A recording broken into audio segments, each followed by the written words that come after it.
We've You're on. Good evening, everyone, and welcome to the August 23rd meeting of the Timberlane Regional School Board. Mrs. Belcher, will you call the roll, please? Brian Boyle. Present. Lee Doobie. Here. Tim Farah. Here. Dan Guide. Here. Sarah Markimer. Here. Sean O'Neill. Here. Sue Sherman. Here. Jennifer Silva. Kelly Ward. Here. Seated at the board table this evening are the Superintendent of Schools, Dr. Earl Metzler, and Student Representative Nick Velhuli. The presence of other district administrators will be reflected in the meeting minutes. Thank you. I'd like to stand, and before we do the Pledge of Allegiance, I'd like to take a moment of silence for a great friend of Timberlane, Bill Cannell of Atkinson, longtime resident of Atkinson, passed away this week. He was what I consider the most fantastic fan Timberlane has ever had.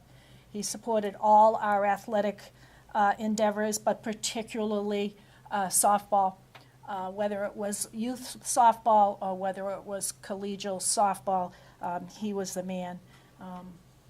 88 years young, an unbelievably kind-hearted and generous man. So, Bill, we're going to miss you. We love you very much, and thank you. So if we could take a moment.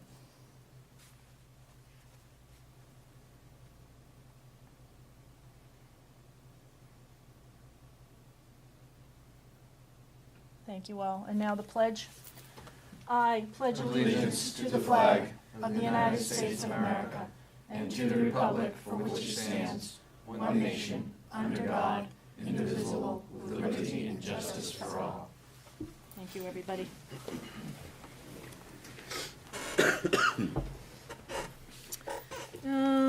And on to our agenda. We do have some minutes in your packet to approve. I believe we have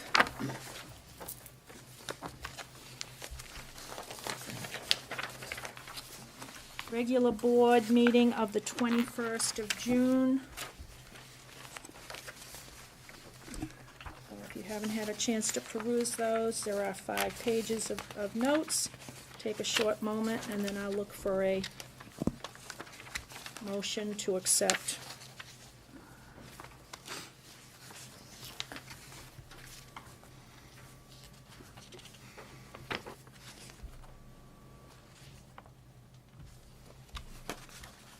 Can I get a motion to get them on the floor? Make that Approval from, a motion from Kelly, and I'll take the second, Dan, from you. Any corrections, additions, anything we need to change?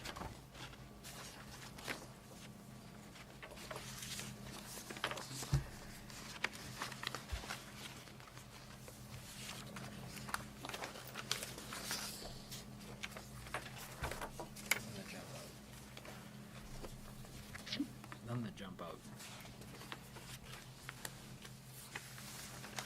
If not, I'll call for a vote. All in favor? 1, 2, 3, 4, 5, 6, 7. Opposed? 0. Abstaining? 1. 7, 0, 1. Thank you.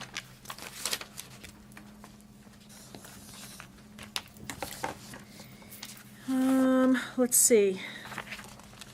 The non-public minutes of July 21st? There's There's 2 sets, They're back to back. 1 on either side. Session 1 and Session 2.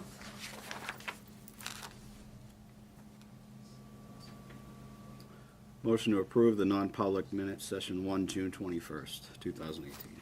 Dan makes a motion. Can I hear a second? Kelly seconding. Comments, corrections? These were unsealed, is that correct? These were never They were sealed. never sealed. These were not sealed at all.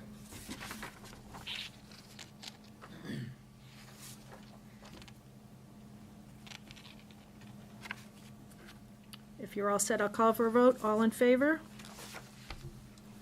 6 of us, 7 of us. Opposed? 0. Abstain? 1. Thank you. Session 2, non-public. Motion to approve session 2 non-public minutes, June 21st, 2018. Dan makes a motion. A second? I'll second. Sarah? Corrections, comments, additions, subtractions?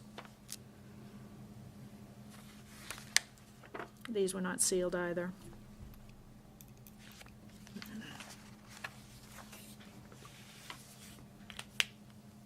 If not, I'll call for a vote. All in favor? 7, opposed, 0, abstaining, 1.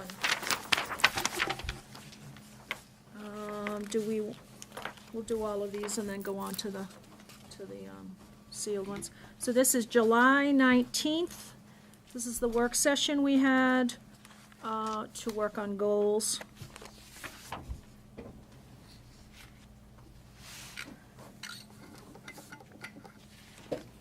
Can I get a motion? I'll to make a put these motion on to the floor? approve the work session minutes. Brian makes the motion. A second? Sarah, thank you. Additions, corrections? If not, I'll call for a vote. All in favor? 1, 2, 3, 4, 5. Opposed? 0, abstaining. 1, 2, 3. Sean? Yes. Sean, O'Neill, can you just, and that was Lee Doobie, Kelly Ward, and who's the fourth? Sean, It was the 4 that were absent from the meeting. it's the 4 that were not at the work session. Sean, It's Lee, Danny. Dan, Sean, Dan, and Kelly. that's what I didn't get, thank you. Yep. Got it? Yep, good. Now, do we have some more? You have you have the sealed Excuse me. ones for the Where are those? manifest, Where are these? additional Here? hardship. I think I handed them to you. Did I? Did I not? Are they in this big pile? I don't think so. You had a bunch of them. You had them in your hand. Did I? I did. Sorry, everybody. It's all right. Thank you. These are sealed. They are sealed.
I'll await one of the present people to I'll make motion it. to approve Thanks, Dan. the June 25th manifest educational hardship hearing minutes. I'll second. Brian seconds. These are sealed.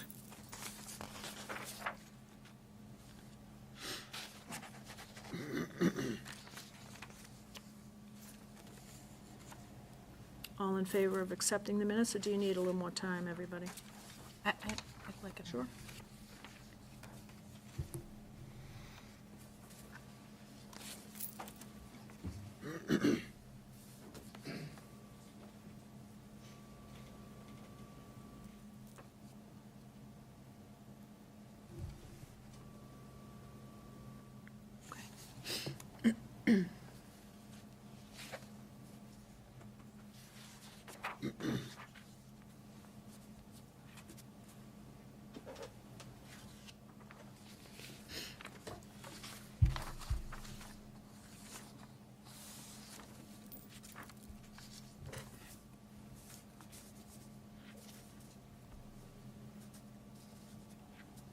Are we set?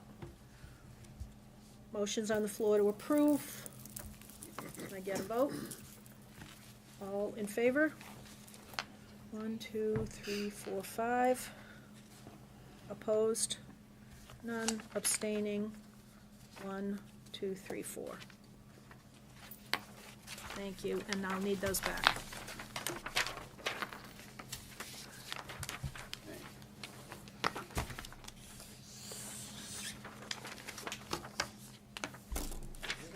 That's all the minutes. Right, Mrs. Belcher, all the minutes? Correct, yes. Thank you. Okay, we'll go on. Nick, hello, welcome. Thank you. It's your time to speak. What do you got? Alrighty, so obviously, welcome to the 2018 to 2019 school year. I think I can speak for everyone when we say we're looking forward to it. Quick congratulations to the class of 2019 seniors. You made it this far. Make the most of your last year and learn a lot. In athletic news, so we have golf, field hockey, cross country, soccer, cheer, and football for fall sports.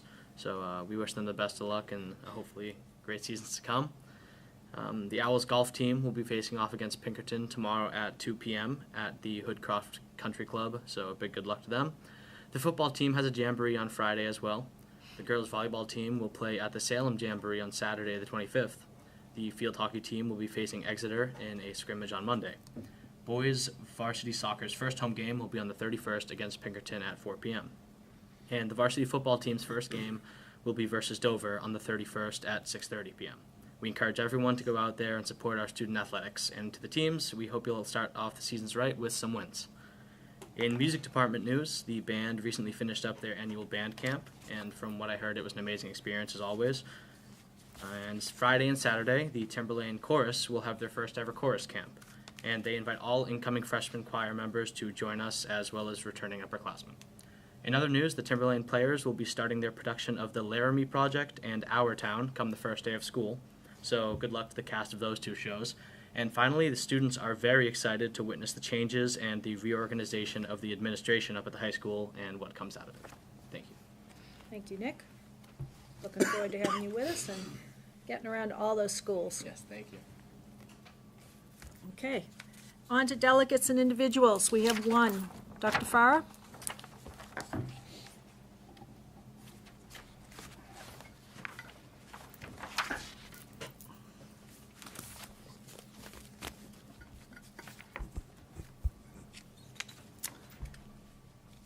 Kim Farah from Danville. I would like to speak to several allegations that have been raised and investigations that have been conducted by SAU and district employees concerning myself and other board members. These include threats made concerning my employment and attendance at school events. Members of the board and public should be aware that these may be subject to RSA 642:1. Additionally, members of the public have sent requests for hearings with the board, and the board has not meant to discuss or honor those requests. I've sent multiple emails to the chair requesting that these items be added to the agenda for non-public discussion. I have received no response. Additionally, the chair has requested that action be taken on some of these matters without obtaining input from the board members involved or through discussions with the board as a whole. As I have explained to the chair via email, the chair has no authority to make decisions on behalf of the board, nor should investigations or legal letters be sent out regarding board members without the board's approval. I'm requesting that this evening, under other business, that the board enter into a non-public session to discuss the issues that I've raised.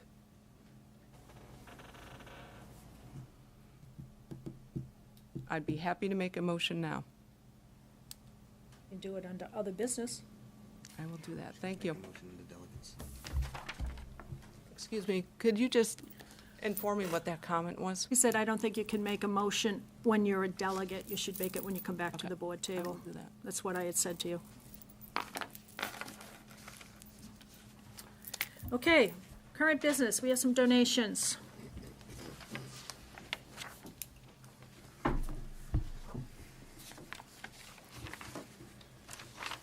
Hi, Mr. Woodworth, how are you? Hi. We've, two donations. The one I'd like to speak to is from Southern New Hampshire University. They've chosen to, once again, sponsor our college fair, which is September 10th. Their money goes to help with details of the setup, including T-shirts and table coverings and, all the things that go into putting together plus 90-plus schools coming to talk to our students all day. So we're looking forward to the event, and we're asking the board to approve a $1,000 donation from Southern New Hampshire University. I'll make that motion. Second? Jen seconds, Sean makes a motion. Questions, comments of Mr. Woodworth? Yes, Dr. Farr. Was this opportunity offered to other colleges? It seems very unusual to have a college sponsoring a college fair.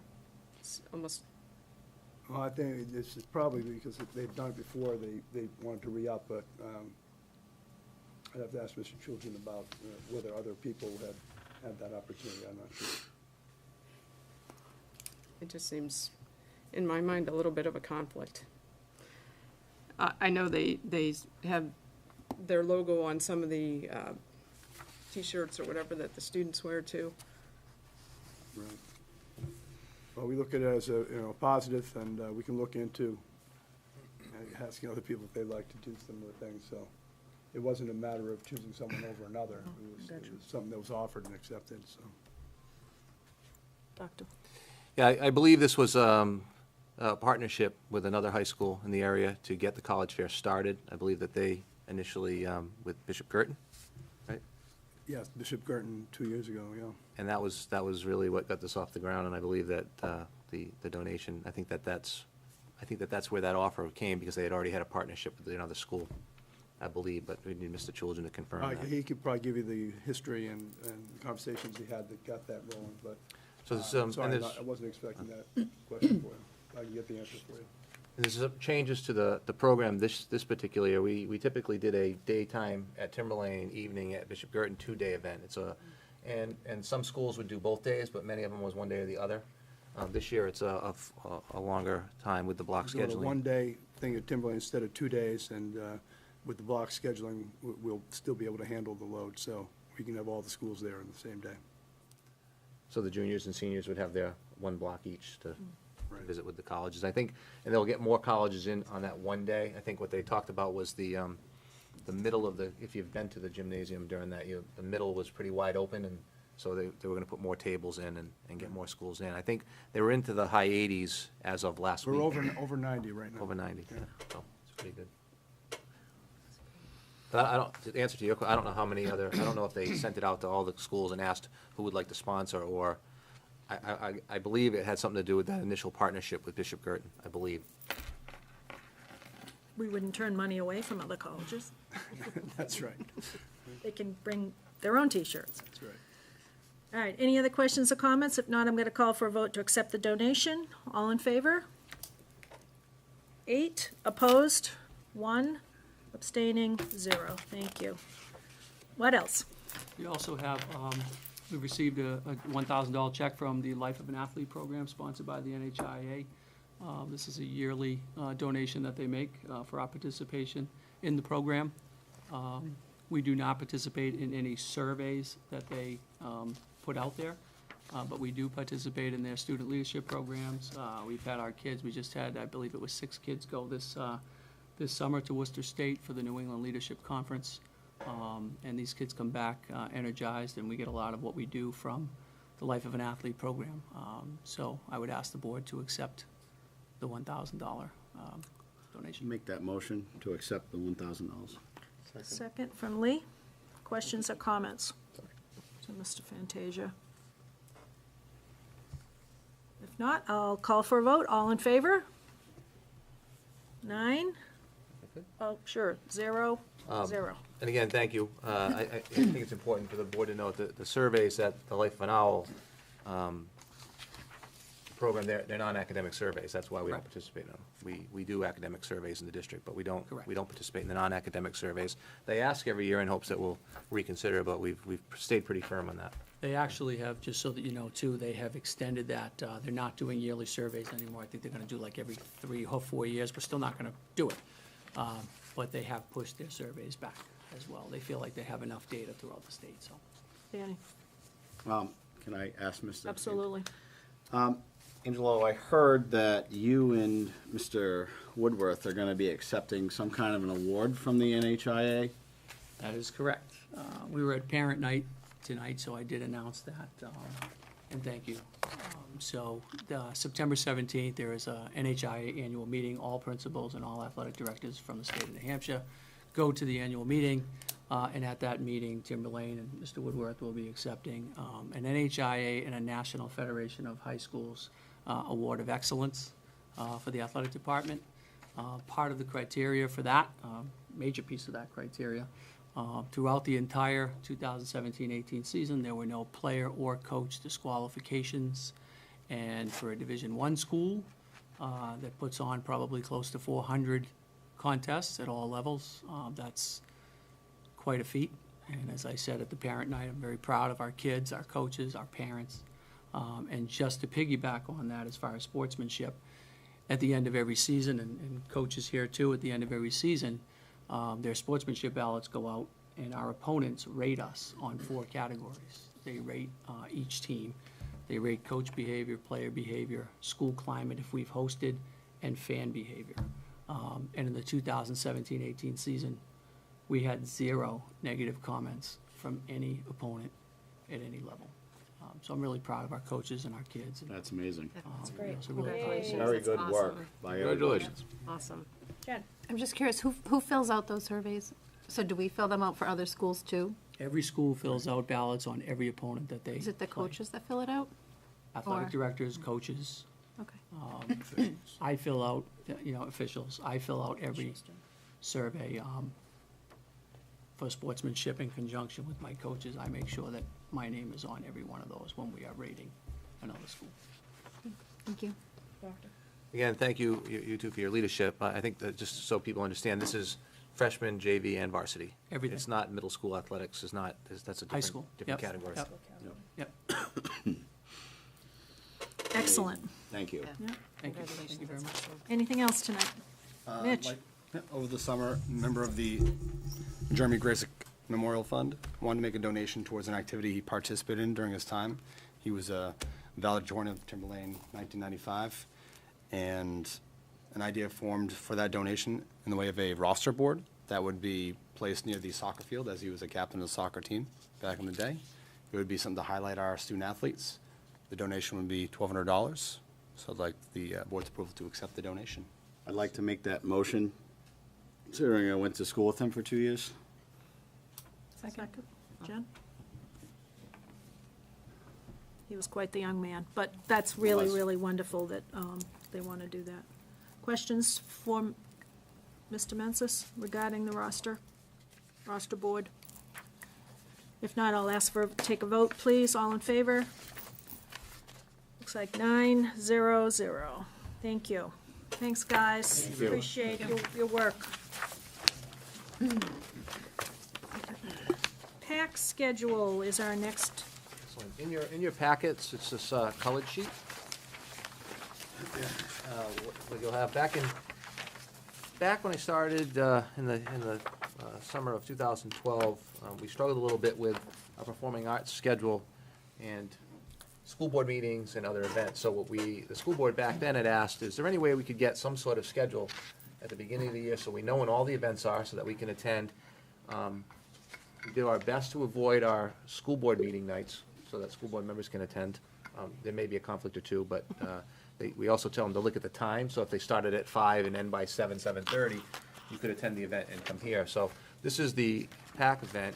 In addition to that, I received another request. They want to hold the 4th annual District Literacy Night on Thursday, November 15th, which is a board meeting night from 5 to 7:30, and I improved that. I don't believe that's reflected in this calendar yet, but we'll update the calendar. But this is the calendar of events for you, so you have it. And so typically the board would vote and Right, Okay, I usually we take action on accepting the schedule. And Danny, I'll motion to accept, and I have a question.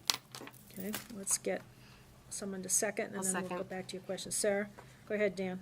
Did we always show the football games at the PAC when they're away games, or is that new? I believe that's, I wish Angela's still here. Is that I relatively feel like new? that's new. Well, I because would the assume band, that's what it is, right? Is the band marches? because the band's gonna have a Yeah. performance. So We it's a also- band event. We also have some Oh, new oh, equipment. so they may not be there? I don't, Well, I don't do know. you remember the sideline? We have some new equipment. remember in the new terms of equipment, filming, yep. So I think that Can we find out and let us know? if you've done that in the past. Oh, you No, think no, this no. is gonna be at the Well, I mean, PAC? it says this is the PAC schedule. Well, it's where it's the the music kids, schedule. it's The music and drama schedule. Oh. And they go to the football games. They meet at the PAC and then go I to see what you're the saying. event. But it's just, Away. Yeah. Yeah, there's away games on here Now I too, get so it. yeah. if you wanna go to Spalding and bad, see I the should. band, you gotta go on They Friday. wanted to be away games. football They put party them at right the up PAC. there. Why Party not? at the PAC, woo! Good idea. That'd be awesome. Right? Let's work on that. I know we approved some new, they have some outstanding filming. Yeah, equipment. exactly. I think Kim had a question. Kim, yes. That was my question too. I mean, if it's on here, that means the PAC can't be used for any other purpose. So No. if there's an away football game, that means the PAC couldn't be rented says that away. evening? No, it means that the band is gone away that day. They're trying to show you Right. music events, not necessarily the center being used, if I'm speaking correctly. Well, it's the music and drama schedule events and performing arts center, but the key to this was we didn't want our kids to not have access to the PAC. So we wanted to have a schedule in advance so that they could rent out the open dates. Because what was happening is sometimes our kids wanted the PAC and it had already been rented out in August to an outside group. So we wanted our kids to have first shot and then to leave the open dates for any outside groups that we wanted to use it. So that was really the spirit behind it, in addition to the board wanting to have all the information as early as they could so that they could figure out what nights they could go and events they could see. See, it says auditorium, and then it'll say rehearsal hall, recital hall, meaning that's where they're gonna be that night. Maybe a useful suggestion would be use the color coordination on here, so that you could say that the facility is, in use or not in use. Yeah, it's a good idea. I mean, The there is some facility- color coordination in the second and third page, but I think this is a little different version, I think, than we've had in the past, no? Or is it? I don't know. Looks kind of You got the PAC-sponsored events, the music and drama events, school board night. Merrimack Valley Those must be Orchestra's on outside here. concerts. Those are the green of the et concerts. cetera, yeah. Yeah, so it's more than just the PAC schedule. Yes, it yeah. is, it's music and. Like you said, the drama and whatever.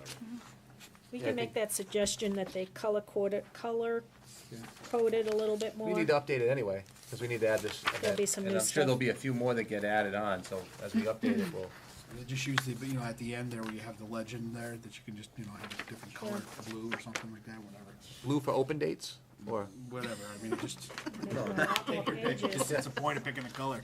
no, but for the open dates? Or, You could be, one could be blue when it's occupied, Yeah. or blue when it's free. And they say that's an exercise to the user. get that? Yep. So we have a motion on the floor to accept the schedule as of now with additions. I would think you'd be aware will happen. It happens. Okay? So we didn't vote yet, did we? We did not vote. No. So, all in favor? 9, 0, 0. Thank you. Summer project update. Got some information about what's been going on this summer. Tom, hi.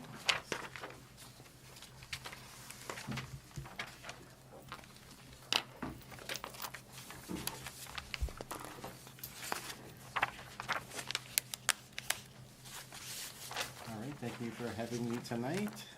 In your packet, you should have an updated spreadsheet from the last spreadsheet that I issued back the last time I came before you, with the major facility projects that we were going to start undertaking over the summer.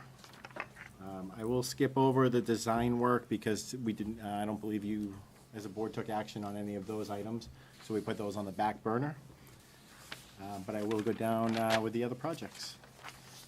So as you can see, the Sandown Central signage, we do have a vendor. We priced it out with multiple vendors, selected the low one. I do plan on going in front of the Sandown Board of Adjustment because we will need a variance to have an illuminated sign for Sandown. So we're processing the paperwork on that and hope to get in there pretty soon to hopefully get approval on that.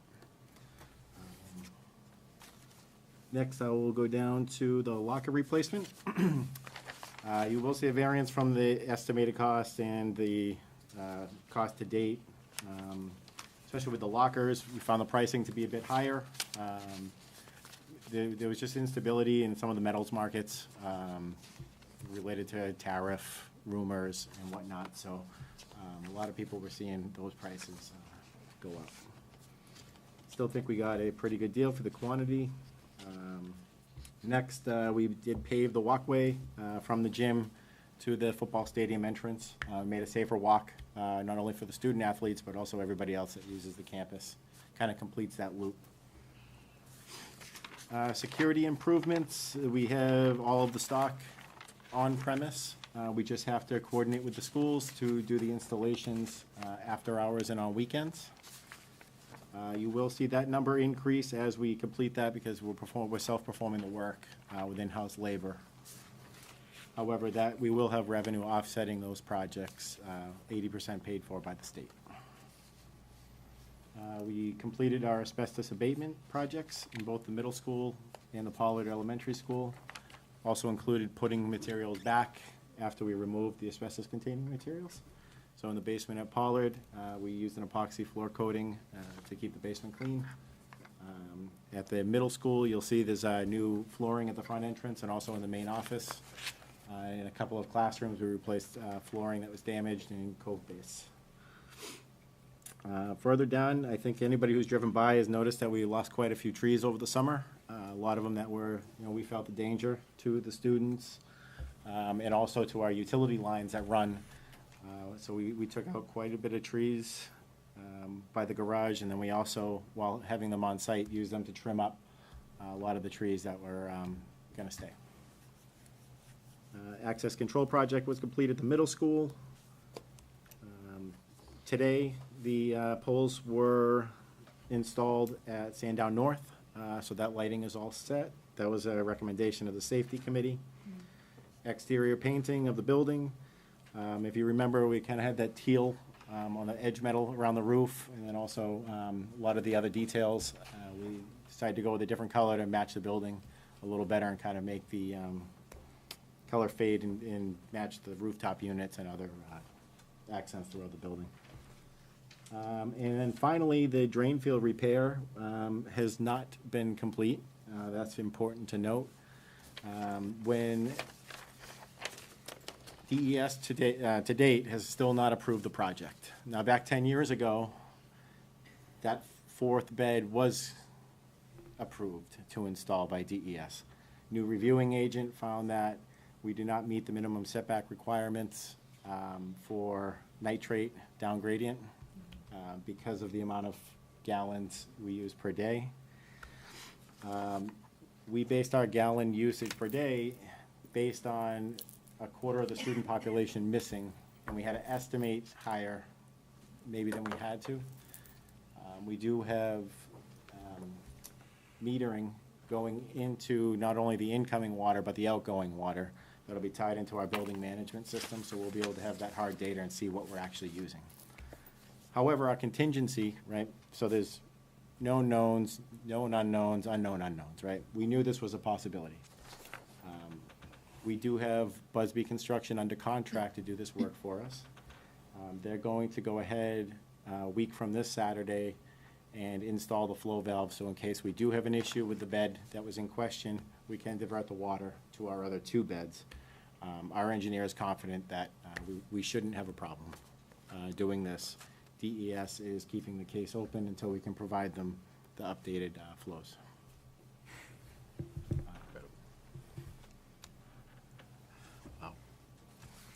Dan? Do you anticipate the numbers being less? Less than what we applied for? Yeah, I don't want to guess. I'd rather have the hard data. obviously. Yeah. So if they're not less, Yep. We do have some options. right, We can approach the abutter, and we can ask for an easement. The abutter doesn't happen to be a resident that we can just knock on the door and have a conversation with. It's an arm of the Demoulas Corporation. It's that big parcel in the back. So it might take some finesse, but that's an option that we can pursue. Jen? However, Go ahead, Tom, I'm sorry. deferring to our engineer, he wasn't uncomfortable with the direction that we're taking with this. okay, thank you.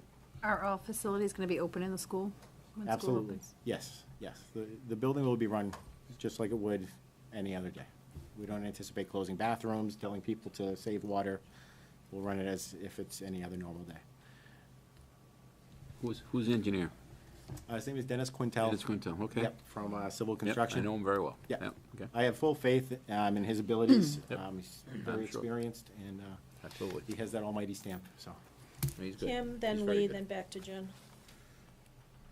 Did they solve the issue where the flow was potentially going into one of the 3 beds and alter the D-box so that it was leveling out amongst those, or reroute it to give that 3rd bed a rest? Yeah, so distribution we felt was a big possibility of the problem, and that's part of Busby's scope when they plan on being here next Saturday.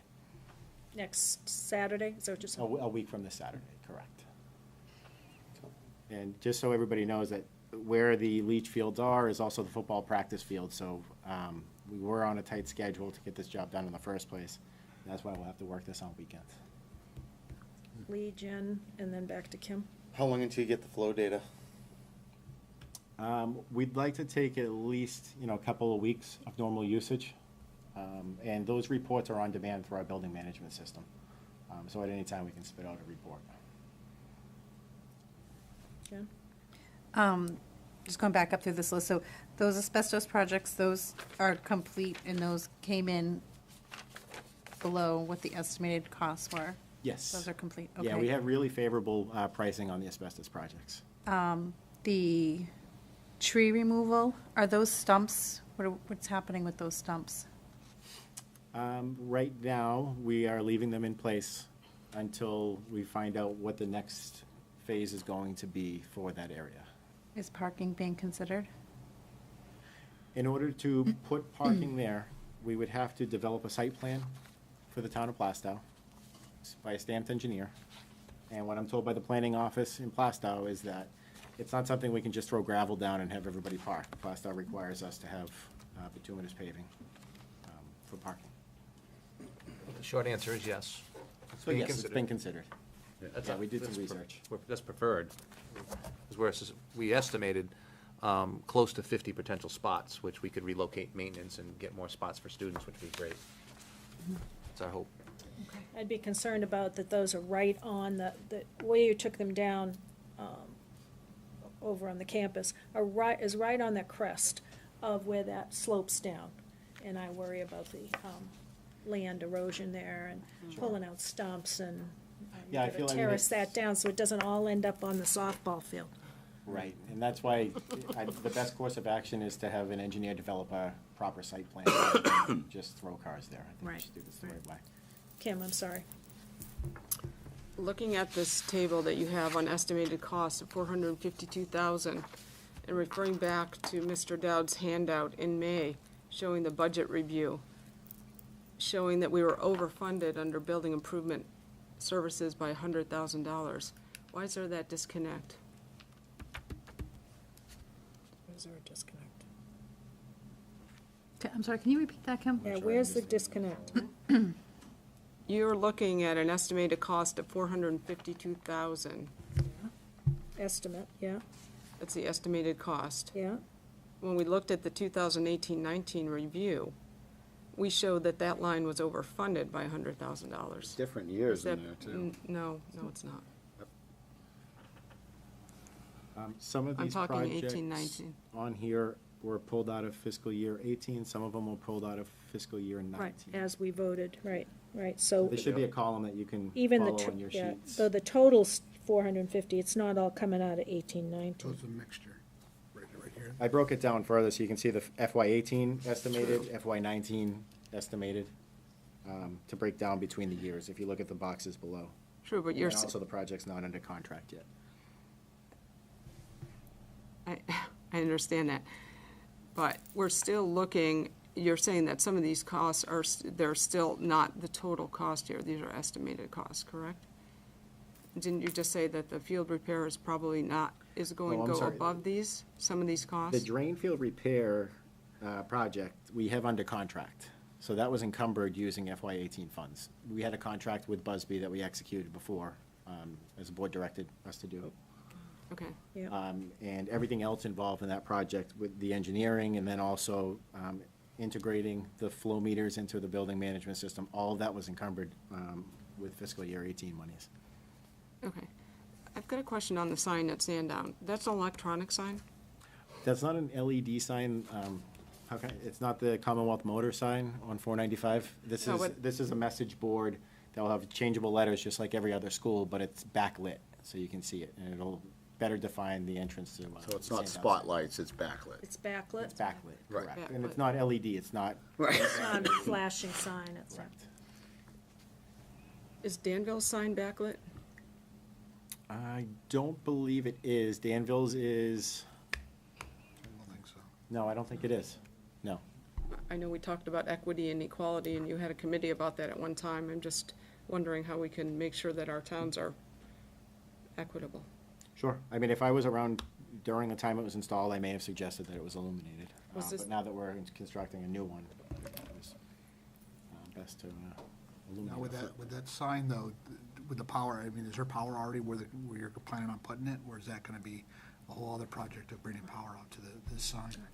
No, the location where the sign is gonna go is right next to a power source, so we would take it from there. Okay. So it's not a tremendous project, right? We're not having to set a new pole and all of that, a new service for it. Yep. The Danville sign has an interesting, has quite a story along with it. It was a donation that the board, okay, so, and then it was approved, and then, you know, and each town, I get the whole equity, and each town's just a little bit different. You know, the Atkinson sign might look a little different than what and so we get into what does the town want? Because we even talked on Danville of having signs on both sides of that main road at one point, because there's only the one at the entrance. So if you're coming the other way, there's no sign. So, I mean, there's some different, I think, optics, I think, how things look, but I agree with you. I mean, I would love for them all to be similar to the sign that we have suggested here, so that you can see it at night. I mean, those are tough. If you've gone to a meeting at night at one of those schools, some of those are pretty remote locations, it's hard to find the entrance if you don't know where it is. Any other questions for Mr. Gary that anyone haven't had a chance to ask that's got one? Kim? So, given that discussion that we just had regarding lighting of signs, is that in the CIP to ensure that these schools that are not backlit per se, or could we add that into CIP requests? I think we'll be opening up the application window for responsibility center owners to submit CIP requests very soon. So I'm actually going to be presenting to the administration team tomorrow. Kim? Actually, the application window for CIP requests for the next budget year, this upcoming budget year, is already closed. I have the CIP timetable right here. Well, then that's not in there, right? I don't It's know. not I in haven't, I missed the last CIP meeting, so that was why I asked the We question. didn't. It is not in the current CIP. Doesn't mean it can't be added, but. The other part about the will of the board, I mean, if there are certain projects, I mean, that's small in scope to light signs. I mean, it's something that the board could direct out of the current budget without going through CIP, maybe. Less than Right. 10,000. Should be a lot less than 10,000. I mean, I know there's different options to light the signs. I like, the Danville sign's nice. I don't know what it would take to backlight that. I don't really, it's nice, 'cause it's a good-looking sign. I love that sign. Be happy to Very pretty. eliminate it. I don't think it would exceed that $10,000 threshold for the CIP. But we wouldn't need a new sign. We could probably backlight. We could modify. I think, right? Yeah. Spotlight, yeah. Because that's a relatively new sign. I mean. Yep. Yeah, the Spotlights. Glasgow one is not backlit, No, because the town wouldn't allow you to. not on Main Street. Historic district. That's right. No lit sign. So you've got, it's equity as far as, right. Till the town steps in. and So says, the town says you Yeah, no. can't put that kind of sign up here. Yeah. Okay, anything else for Yeah, Tom? Madam Chair, if I may, while I have a few photos that I'd like to share of the current state of the buildings, photos that we've taken kind of over the past few days to show the hard work that the maintenance, custodial, and grounds team has put in over the summer. So a lot of these projects don't show up on these major projects list. But I think Okay. it's important even for the viewers at home to, if they haven't visited a certain property, they can kind of get a feel for it. You should have photos in your packet. all right if we allow him to do this, and then we'll come back to Kim's question? Sure. Is that all right? Yeah. Okay. So you can see the grounds work. If anybody's noticed driving through the campus, they have installed mini gardens throughout the campus, just to kind of give it a nice polished look. So here is another garden that was placed around the owl statue. And I know a lot of people took advantage of it during graduation for photos, and I think it was a nice addition to the campus. The cafeteria was painted by our custodial staff this summer, and the vinyl lettering went up last week to kind of cap it off. I thought that was a nice touch. This was a picture of the tree removal. Here is another example of the gardens that are, and all these gardens were installed by our own grounds team. So I think that there's a renewed sense of pride amongst them, and they've stepped up to the challenge and take a lot of pride in their work. And it's commendable. Again, this is the current condition of the softball and JV soccer field. Out front here, in front of the administration building. The middle school, as you can see, all the trees have been trimmed up above the roof line. This was flooring installed as part of the asbestos abatement. You can see the main entrance at the middle school.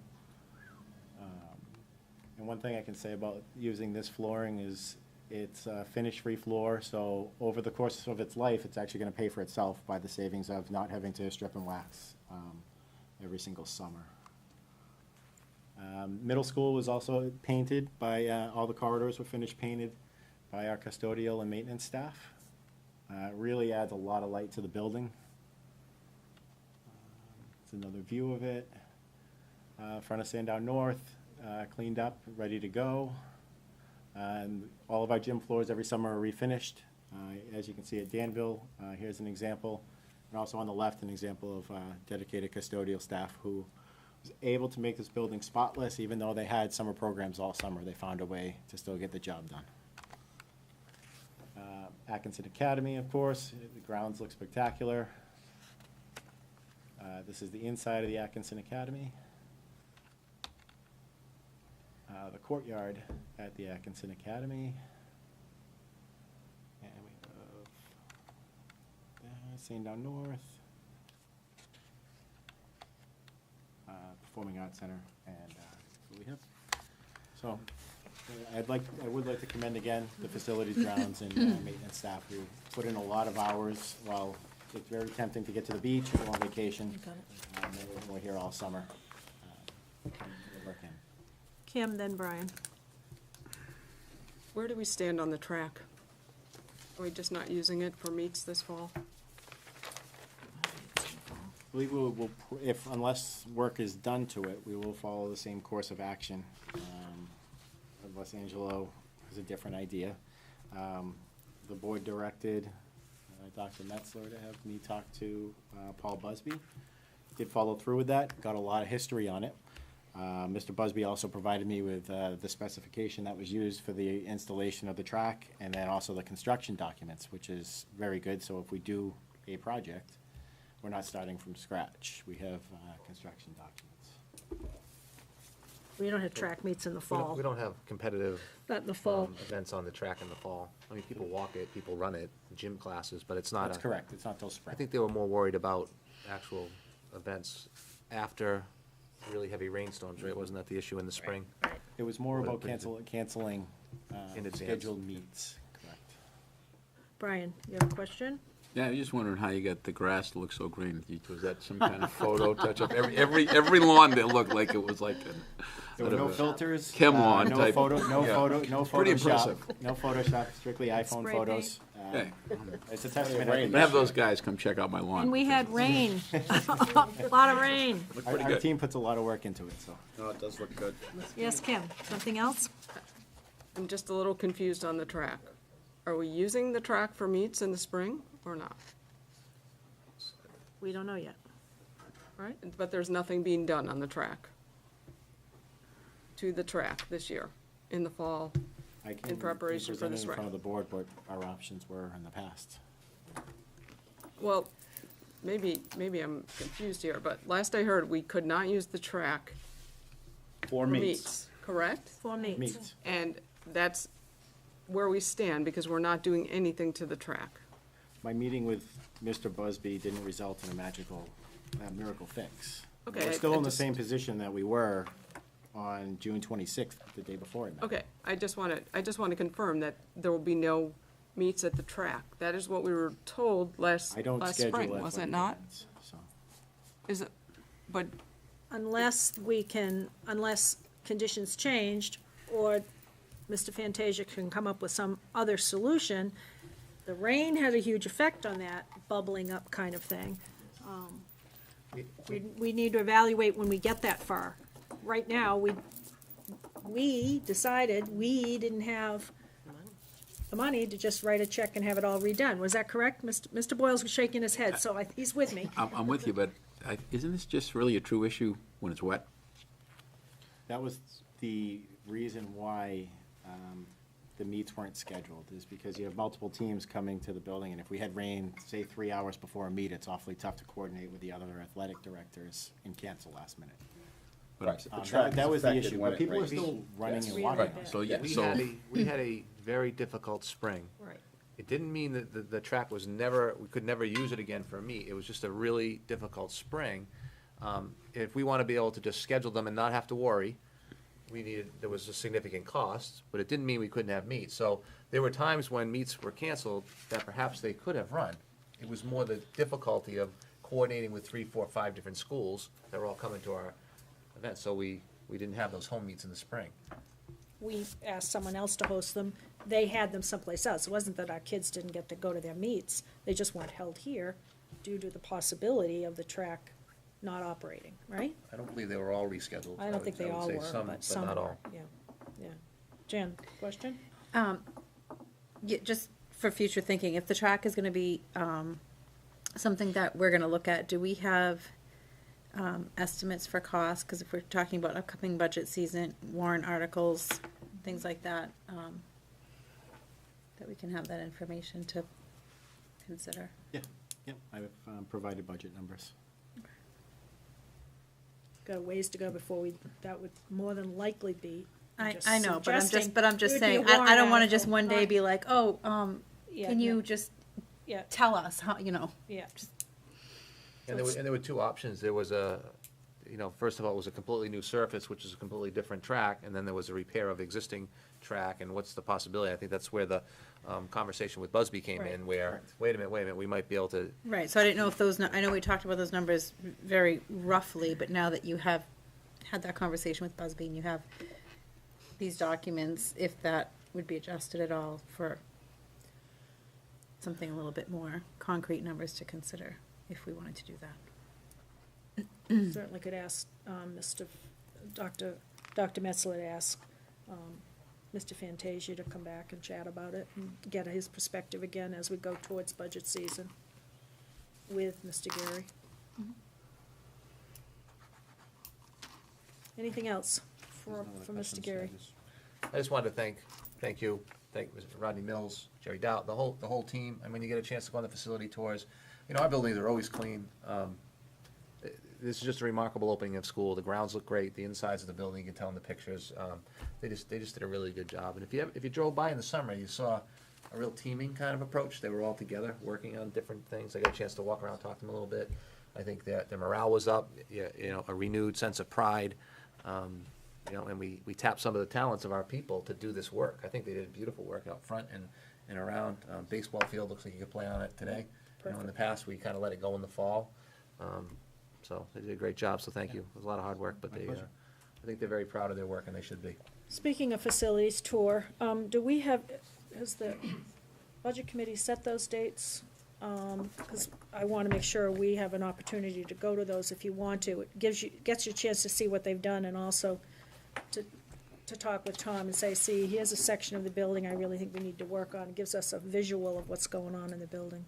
I can respond. I had a brief discussion with the chair of the budget committee, with Mike Muscola, just the other day. I know that they do not want to have them on the nights that they have their budget committee meetings, primarily because it was taking a lot of their budget committee time. So they were looking at another time to schedule them. So we talked about it, and, part of it is, availability of staff, and then not on a night when there's a school board meeting. So they're still trying to work out that schedule, but I think they have committed to not having them the nights they have their budget committee meetings. Not like because it would just take the whole night. By the time they get back here, it was 9 o'clock. So that schedule, I think they're gonna meet, Jeff, when's your next meeting? You know? Yeah, so I would imagine they probably will set some sort of schedule then. Okay. And in the past, well, last year, Brian, we were able to do some tours during the day, right? So if that was something that board members were interested in doing, we could arrange that during the day and do some tours as well. So you may not have to wait for the budget committee if there's something that you guys would prefer to do. That worked, I thought, Brian, didn't you think that worked pretty well? No problem. It works. Shouldn't be a problem getting into the facilities, I wouldn't think. Right, right. But it's nice to see them with the kids in them, you know? Yeah. I agree.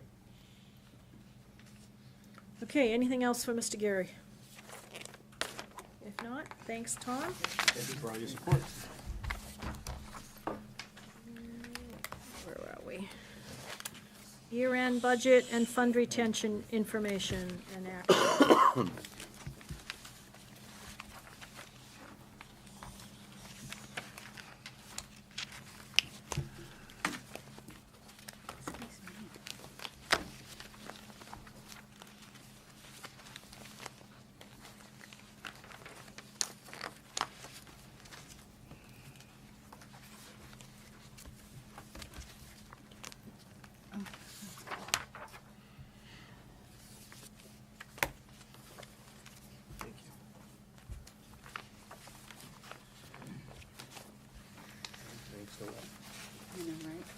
Good evening, Madam Chairman, and members of the board. Welcome back. I hope everyone had a great summer.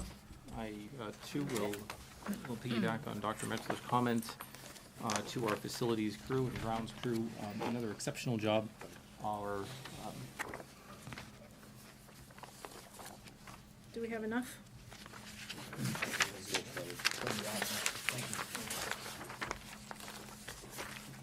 Our facilities and grounds now set some very high expectations for our students when they arrive back on campus, so I'm very, very pleased with that. What you have in front of you are revenues and expenditures for the 2017-18 fiscal year, and you'll see that we've done relatively well, a little bit over in revenue, quite a bit over in revenue, and overall on expenses, we did okay. We have tonight, making a request for the board to consider the fund balance retention and to take an affirmative vote on that. That's something that needs to be voted upon every year. It's something that I'll need to finalize and close out the books. We have, you'll note that the total expenses are showing a balance in that report of 5.5 million available. You'll note that the Food Service Fund, Federal Projects, Performing Arts Center, all total about 3 million. And so we did do better on expenses by about 2.5 million. We had the benefit as well of an additional in revenue. And at this time, you can see that we had the capital reserve funds included on page 8. And at this point in time, and I'm happy to discuss it, I don't think that we have very much to put into capital reserve. And so contributing to whatever we may have for fund balance, that obviously helps out quite a bit, to the tune of about 250,000. And 8. Bottom of 8. Thank you.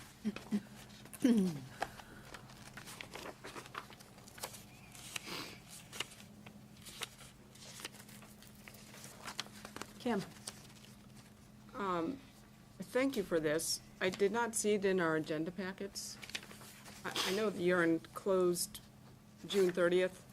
We're being asked to take a vote on the fund retention balance and to look through a $70 million budget here in, 10 minutes? Is there a reason that we couldn't get this in our agenda packets prior? This is when it was ready for review. The numbers are. Okay, in terms of the capital reserve funds, what is the amount that we're looking to put into the capital reserve fund? I'll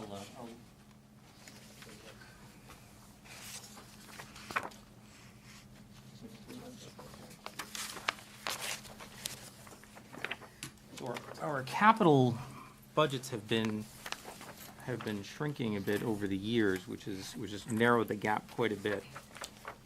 One thing, so the schedule that I just passed out, we essentially have what I would suggest to be a capital balance of 77,765.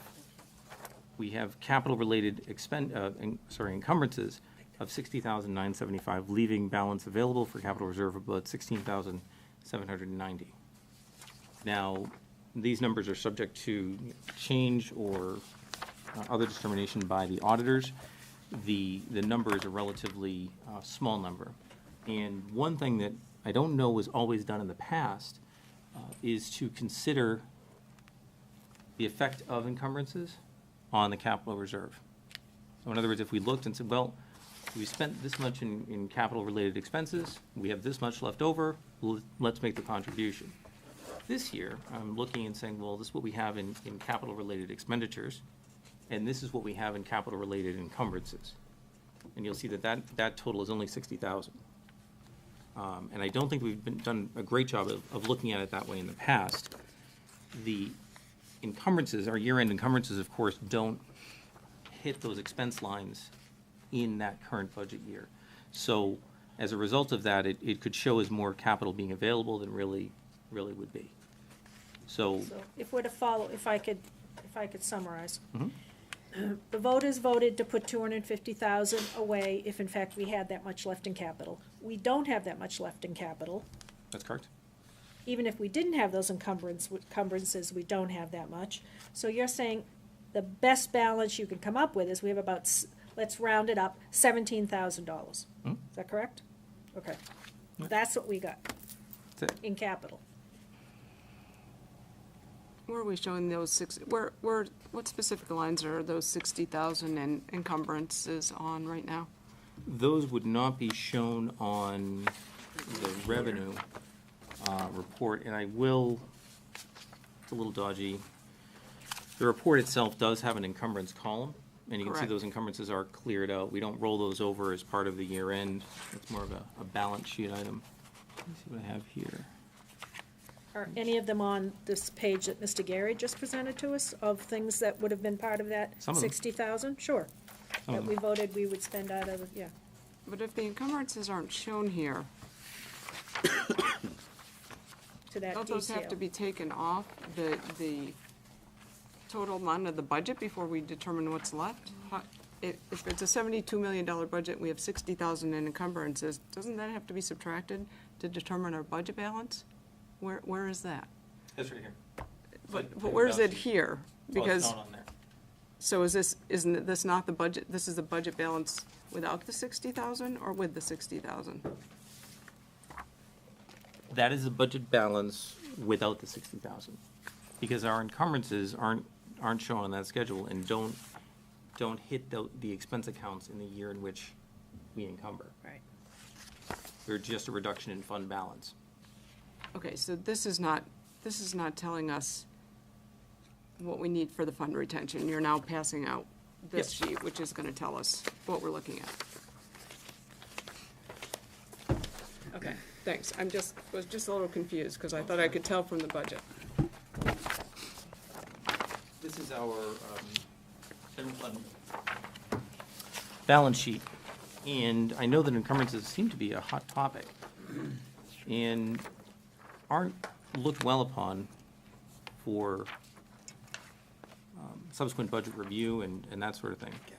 And so I've taken a little bit of a different approach this year, and we have for bills that we don't have paid during the year, we have two buckets that we can put them in. One's the accounts payable liability, and the other is the encumbrances line. On the accounts payable line, which is right under liability, it's the 100,0421.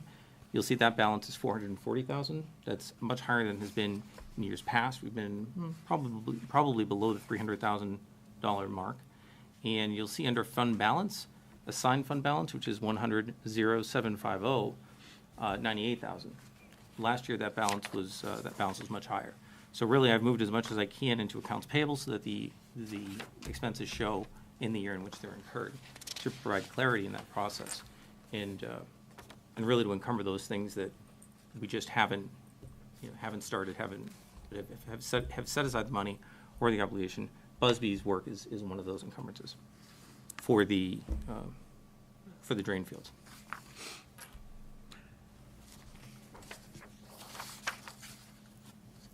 Jeff, you have, is this just some kind of a nomenclature type thing? I'm looking at this balance sheet type thing. So you have assets, liabilities, and I'm seeing down below income loss, which you usually see that kind of stuff off an income statement versus is this supposed to be a shortfall or something, or? No, we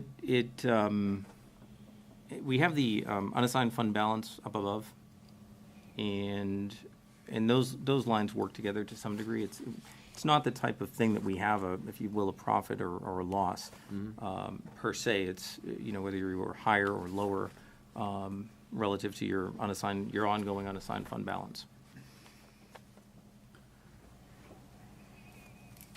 And you can see below that, on that 100,0771, that's the unassigned fund balance, the retained fund balance retention. And that's where we were at last year, 175,000. We had previously been, I believe for the two preceding years, 16, 17, and 15, 16 at about 200,000, and I believe 14, 15 was 600,000. Fund balance retention is something that's voted every year. It's not a capital reserve.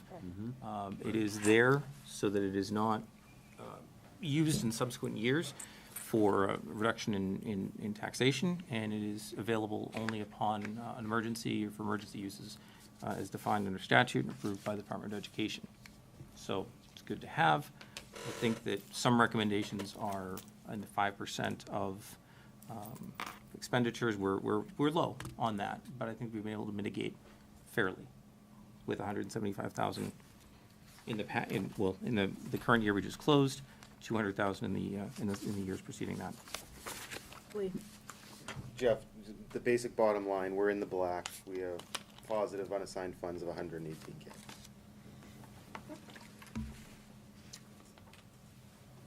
No. You'd have positive unassigned funds of the 2.7 netted against the 118. So it'd be 2.5. Oh, I'm sorry. Yeah. That's what's in the. Yeah.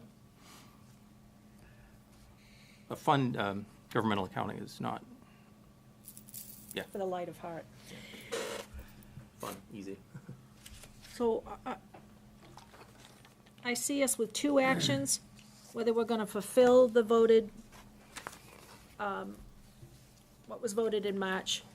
We can't put 250,000, and then what we're gonna retain. That's right. And what we're gonna send back to the voters, send back to the four towns, correct? So That's we've got correct. a couple actions to take here, so try to keep it all straight if you can and not get it all commingled in one big mess.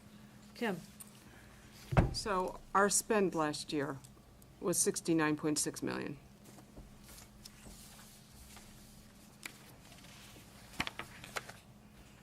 Including the encumbrances? Yeah, the encumbrances were only,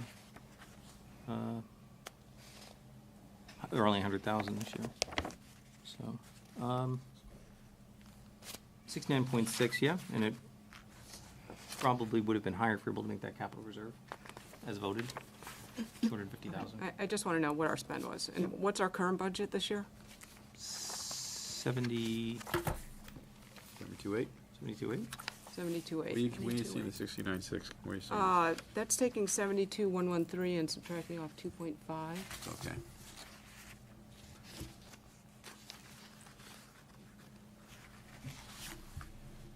So we were at 69.6. Brian? I just, a nice handy dandy handout. So the voters in 2013, they put a cap on this? Did I read this thing? Cap? In 2000, the voters authorized, so there's a 2.5% of current fiscal year net assessment. What are you talking about? In the warrant article, in the original warrant article? Yeah, for the retention, that's what we're talking about, I think we're talking about the retention, right? So you can Yeah, only, yeah, That was on the ballot. But that was on every ballot. you can keep up 2.5, 2.5. but when we look at the revenue side, what is the fiscal year net assessment? What is that? So if we were to look at what that net assessment would be, I would look to what we're getting, what we're receiving from the towns, right? What we're assessing. Just on the schools. towns. Right, okay, that's one. The state won't allow us to assess them yet, but Well, that's why I'm asking that question. So what is the total, what is the total? What's the 2.5%? What's the 2.5% of what? 2.5% of what? What's your total with the towns? That's what you're talking about, Yep. the revenue, Right. the assessment received from the 4 I towns. see what you're saying. You want to see what the Well, we max should is. be able to. There you go. Well, that should I be able to, understand. that's easy enough to figure out, because you With know you. what the assessment is for the 4 towns from some other papers here. We know what, It is? We have one Well, of those? from last year. Was it last Or year? what the last tax year. rates are. 696. Well, Is this last year? plus or minus. There was a tax It's table. 2.5%. What is the total assessed? Based on this document here, at 27.85. 27.85 assessed? Sorry, no, I'm sorry. No. That's our bill to the towns. right. Sorry. That's that many months. That's just those months. I think it's I'm Right. talking about the annual. My math's wrong. Say 46 million? We got a pretty good deal then. If we can run this place on. What'd you say, Jeff? Say 46 million? Should be close to 50 million, isn't it? It should be closer to 54. If this is for 6 months and that's at 27.8, then I would imagine it's double that. A little revenue here. Are we looking at the state education credit as well? All that's- I'm looking at right now is the schedule, the payments from the towns, Yeah. the 6 months. That's what I'm looking at, Brian. Which is what the voters must have seen in 2013.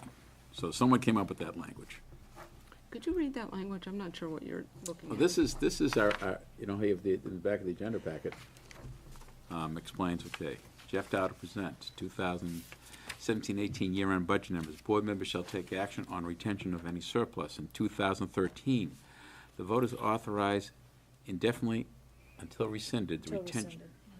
which I guess we haven't, the retention of year-end unassigned general funds in the amount not to exceed in any fiscal year 2.5% of the current fiscal year's net assessment for the purpose of having funds on hand to use as revenue source for So emergency that's just expense. the So history. I'm trying to see what we can, Using 54 million or 1.35 million? I don't think you're gonna go up that high, are you? that's what I was gonna say. Well, I don't think you can. No. I Which, mean, I was trying to see where what the the total ceiling was, where we were going with this. I know at the town level that the net assessments that you have is the entire, the town's operating budget plus the liability that we're gonna have for the school district. So in Danville's case, we're, just make the numbers easy, it's like 7 million to the school district and 3 million to the town. The analogous form that the towns could have of this would allow us to have up to 17% actually of, in this case for Danville, it would be up to 10 million. So we could have as part of our unreserved fund balance up to $1.7 million of that. And we definitely don't, that's the max. And I'm assuming that that's what they mean by this. We've never gone we never have No, gone no, that but high. I'm just saying that the 2.5 would be of the operating budget. Right. That's what I would believe. Yeah, it's the operating. I would think That's it'd be the- only that part of the operating budget that's assessed to the towns. Right. Correct. It's not Correct. the It's not the total whole operating operating budget. Correct, It's only the part assessed to the towns. correct. That's That's why I the way read it. this reads it. That's the way I read it. So, So that would The be 55 minus. million about. Right. So it's gotta be in the 2.5% of 50s. 55 million. so I guess that's, so Yeah. being the keeper of the numbers. The moot point is we're not gonna do Well- that much money. Well, that's the thing. I mean, the keeper of the numbers, what is the total and what, what's even available for us even to talk about? 1.3 if you wanted to do that. Now, fund balance retention could be used, and you could go up against that ceiling if you had a year that you had a windfall to the district and you wanted to shift some of that to the following year for tax relief. You could certainly do a fund balance retention closer to 1.3 and leave some of it the following year and let that, spread that gain over a couple of years. Beyond that, it'd be up to this board as to how much of that they wanted to do. Again, we've been 175, 200, 200, 600. So, what are those? What did we do last year? 200 or 175? The current year, we just closed 175. 175. And we discussed it quite a long time. How much we were gonna do. I don't remember that. Last year we did this, I don't remember this. Yes, we did. Getting old. Yep, and we talked about what that, when you send it back to the town, it's a little bit of money back to each community, and we talked about that, I remember. The way that we look at it in our town, and we've been doing this for years, is we usually have a dollar amount that we look to retain. And anything, that amount that's above that is what we would then bring back to the voters to offset the tax rate. Right. So you keep the same amount, so that, in this case, the 175, unless we had a justifiable reason, Go higher or lower. just keep it at 175. Can you just simplify it, how much do you have, how much can you keep, how much do you wanna keep? It's really, I don't want it higher than 175, I don't think, but that's just me personally. Danny, Sean, how much does Danville have? in there, what? Retention. Retention? Or unassigned fund, whatever the town calls it. According to DRA, you're allowed 13% of you. up to 17%, and the low end of it is, I believe it's 5% that they're allowed. But what do you We're- guys have? We're probably about 6 to 7%, Which is what, for a dollar amount? 650,000. But we don't have the. You really keep this for the purposes of cash flow, because That's right. I understand you know, tax to bills have and you all- guys have all to that, offset. You wanna be I able get to it. have, like, here, you got the $2.7 million of cash, so that's just basically a seed money that's sitting there, and that just keeps moving across, your balance every month that you have, so you can use that to dip into it as funds come in and bills get paid. If that's gonna oscillate around, but you're starting at a higher point versus zero. Plasto's is quite a bit bigger than that, Well, yeah. How much is plaster? 3 million? That probably. Around there, around 3 million. If only someone could call in, if they could call in on your phone, you could tell us how much Plasto has. I don't have those numbers off my head. I'm sure somebody I know does, who's watching. But this unassigned fund balance, Jeff, is that there's no adjustment for that. That's, I mean, 'cause there's basically 2 buckets now that, the town just has one that we can adjust. Yeah. That would be, would it hit the unassigned fund balance. Here, we have 2 accounts that you can put them in, and then they of course have different ways of how you would spend out of those funds. So that's why they're being funded differently. When you say there are 2 buckets to pull it from? The unassigned fund balance and the unassigned retention fund balance. Yep, fund balance retention, yep. So is there a means to adjust the unassigned fund balance? I mean, Well, I think there would be a means. If we decide we're gonna up the unassigned retained fund balance to 250,000, that money is gonna come out of the line above it. Correct. The rest of this is going back to the towns. The 2.7 is the correct? Net of the 118 Well, loss. right. So it's the, okay, so the delta between the 2.7 minus 118 is what would go back to the towns towns. if we kept the At current 175, and then as we move that, that's gonna adjust Yeah. that. Okay. Danny, I'll make a motion to put 250,000 in the unassigned fund balance. 250? Yep. Do we have a second for that? Hearing no second. Anyone else have a motion? Kelly? I motion we keep it at 175. Second. Motion made by Kelly at 175 and return the rest to the 4 individual towns. I'm assuming that's what you mean. Second by Danny. Discussion on the 175. So it was 175 last year. Right, it was 175 the year before that, 200. 200 the year before that. 200 the year before that, and 600 And then the year. 600 3 years ago, right? Really? Yeah. Yeah, it was, yeah. 600 that we had in there? No, 600,000 we had kept back. I am tempted to say it might have been 700 the year before that. We can go further back, I think it was higher. Why were they going that high? So how much is in that account? 175, it resets every year.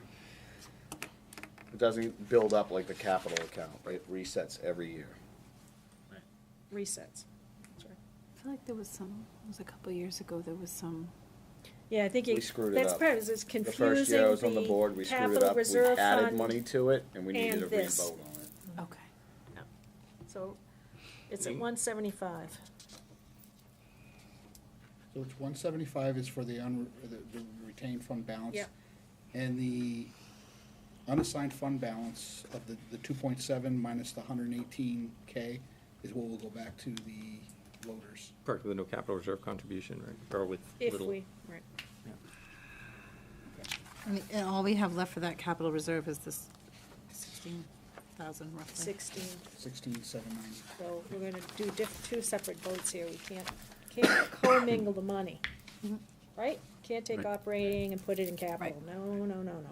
So how Brian, much would go back to the voters on the 175?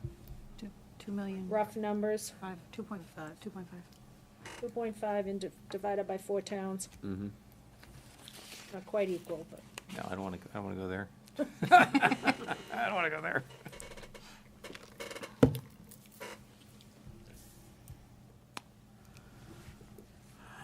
I think we should go higher. 175. What? I think we should go higher than 175. What? Well, let's, I already made a I motion know. for higher, and He was You were thinking. 250, yeah. that's too high for you? You I'm want trying to a absorb this whole 2? thing here. You got a lot we of, can make an amendment. I'll support you. To amend the number? I'd like to amend the number 200,000. Second. So now we have an amendment to make it to 200,000, seconded by Dan. Any discussion on the amended number?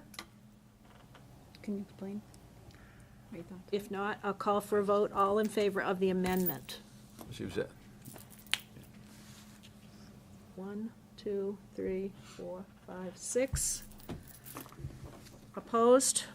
1, 2, 2. Abstaining? 1. So it passes. So now we. Jen. Jen, thank you. Jen abstained. So now we have an amended motion, 200,000 to be retained, and the remaining divided back to the towns. Jen? Sorry, I abstained because I was in the middle of thinking, what was, I'm just looking at the purpose of this, of this vote. Purpose of the money? Yes. Or the, yeah. And I don't know why in the past it was 600 or 700, that seems like an awful lot. But I just think it's, with just myself, I think it makes, Well, we can't speak for. no, I'm boards just, in the I know, past. I'm talking about like in front of us here tonight. I just think it makes sense to have just a little bit more available. It's an emergency type thing. That's all I'm looking at. Really not much difference. It's not much difference, but 25,000 is, that's all. It doesn't go anywhere without the Right, board's it's not a approval. rainy day fund, It's it's a. not Well, a it's just. an emergency Emergency type fund. thing. It's an emergency Right. fund. That's what it is. That's, as I'm reading this. And they always use the old boiler goes trick, isn't that always the one they use to? Yeah, what- The poor that's all. boilers. That's my only thought process on, Kim, 70 question million, or that's all. speak to Brian's, the motion that's on the floor? On the other hand, we're consistently running $2 to $3 million in surpluses every year. you have been, but let's see what happens. We have been, and we also know we spent 69. 69.6, and our budget this coming year is over 72. Mhm. And we have a savings, at least from my understanding, reading the paper, of about $700,000 in staffing. Any other questions or comments about the motion that's on the floor? No. If not, I'm gonna end discussion, oh, If Go I ahead, may, Jeff. the boilers are so discrete now, they're so minor compared to what folks up in the, unfortunately, in the North Country have faced, in that what is commonly considered now are structural failures or roof collapses. I'm confident that our crew's on top of things like that. That's just an example of what could happen or what has happened. And it's not only the cost of rebuilding, it's the immediate need for cash and the immediate need to relocate your student population. I'm gonna close discussion then and call for a vote. The motion is to retain 200,000. All those in favor? 6, 7, opposed, 2, abstaining, 0. Got that, Kathy? I do, thank you. Now on to the capital reserve. We don't have 250,000 this year from the capital account. Dan? Jeff, how would we, it says tentative balance, so how do I'd like to make a motion, put whatever we have left into the capital reserve, but you Fine. have tentative balance, so I can't definitively say what it is. Yep, yeah, that's fair, it's a fair observation. And so when I go through the process, things may turn out to be not as expensive as we thought, or things may be reclassified, maybe they don't qualify as equipment. Ultimately, the auditors may request a change in the classification of them. And I will say that whatever the funds are or funding is, once it goes over, there's really no vehicle, no mechanism to recover. So if you send too much over, I don't know that there's an ability or authority of the trustee to send those funds back. Mm-hmm. So I put tentative to the extent that should something come up where expenses reclassified into equipment, let's say, for whatever reason, or into capital, that would deplete the balance. So what if the motion was To put what's left over. up to, but not to exceed, let's say 20,000? I mean, we don't have, Sure. Would that be acceptable? I mean, there's some wiggle room here. You still don't know exactly if those encumbrances are right on the button. Right. Not to exceed 20,000, does that make sense? If it does to him, I'm fine with that. Sean? This amount is gonna be reflected in the MS forms that are gonna be due 9/1. So the question is that, do you see this changing between now and 9/1? Because we're gonna be telling via this board, signing it from the documents that you produce, what dollar amounts we have in these accounts. And the way the warrant article is phrased, it's saying up to the 250,000. Right. Since we definitely are speculating that it's less than that, the dollar amount is whatever is left over in that account. That's right. That's right. And that, And then, which is another issue that we've all seen over the summer, is that the Department of Revenue, we have to pay that by 10 days closing of the fiscal year, or by the time that we know what that fund balance is, which is by those MS forms that we send that are due 9/1. That's the latest date that we know. So then after that time, we have to cut a check, not do it post-audit 40-plus weeks later. It's actually for each week that's delayed is a violation. So that has happened multiple years and for multiple weeks of each year. And the Department of Revenue is, not, corroborated that that's the way it's supposed to be done. So what's your point? Not do 20,000, do exactly this If this is the number? amount, the 16,790.50, that's what should be going in there. Okay, so that's what you're suggesting as a motion? Exactly. Other thoughts? Kim? I don't think there should be a motion at all. You're going to have to fill out the MS 25 here within the next week in order to get it up by September 1. And also the DOE form MS 25 by September 1, so the towns can get their tax rate set. Once that number is determined, which you will have to do in the next week, it's gonna go on the MS form, people are gonna sign it, and that's the amount that needs to go forward to DRA by statute. well said. So, Right, there but- should not be a Exactly. motion. I would agree with that. We've had a discussion. Well, you voted on a motion last year. The warrant article to create this capital reserve, I don't have it with me, but I thought we were supposed to vote on what we were going to allow to be put in that capital reserve each year, up to 250,000. But we're supposed to approve them.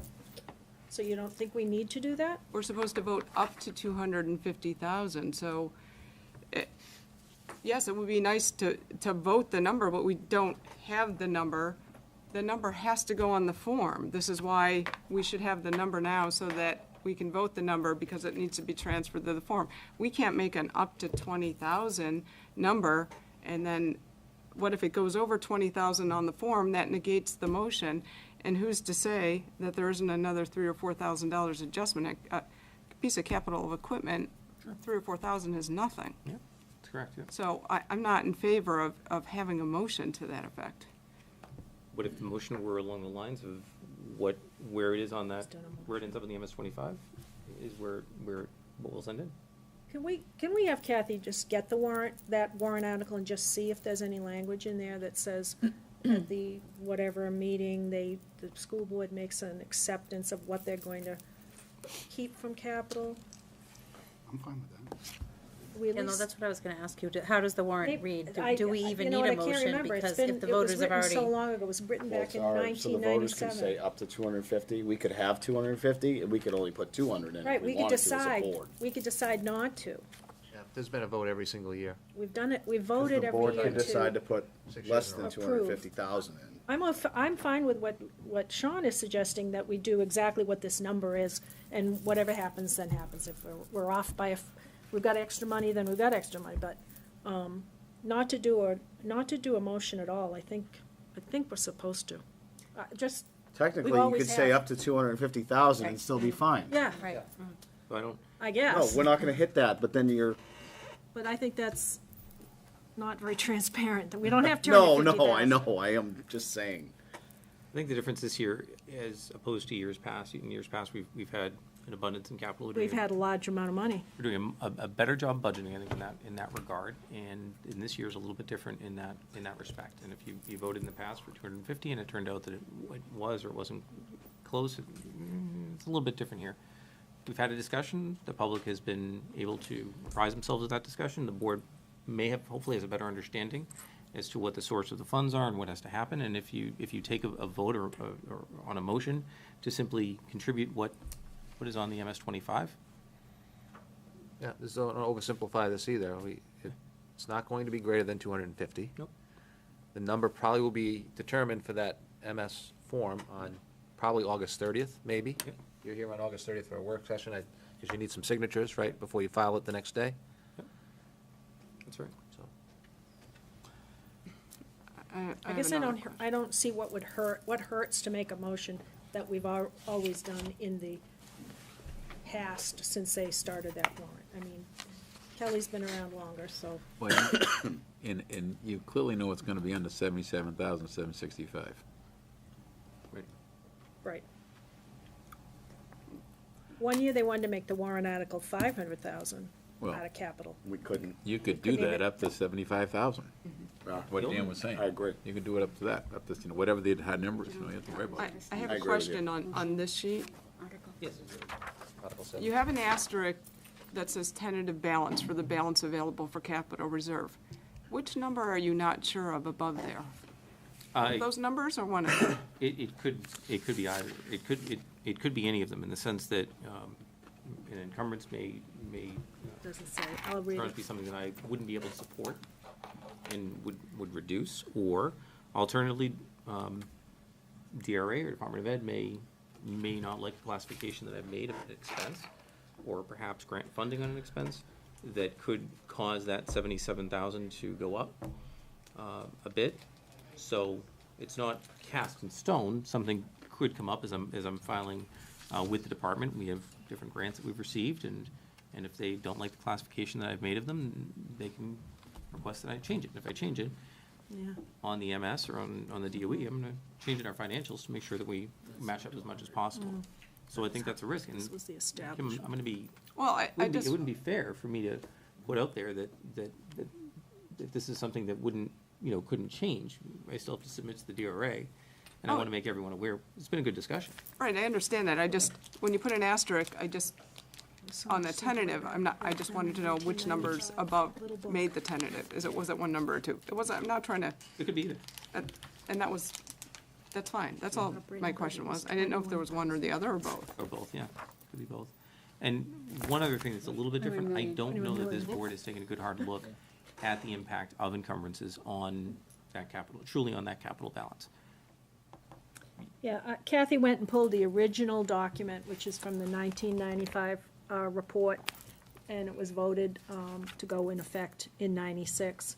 It doesn't say anything about what we as the board do in subsequent years.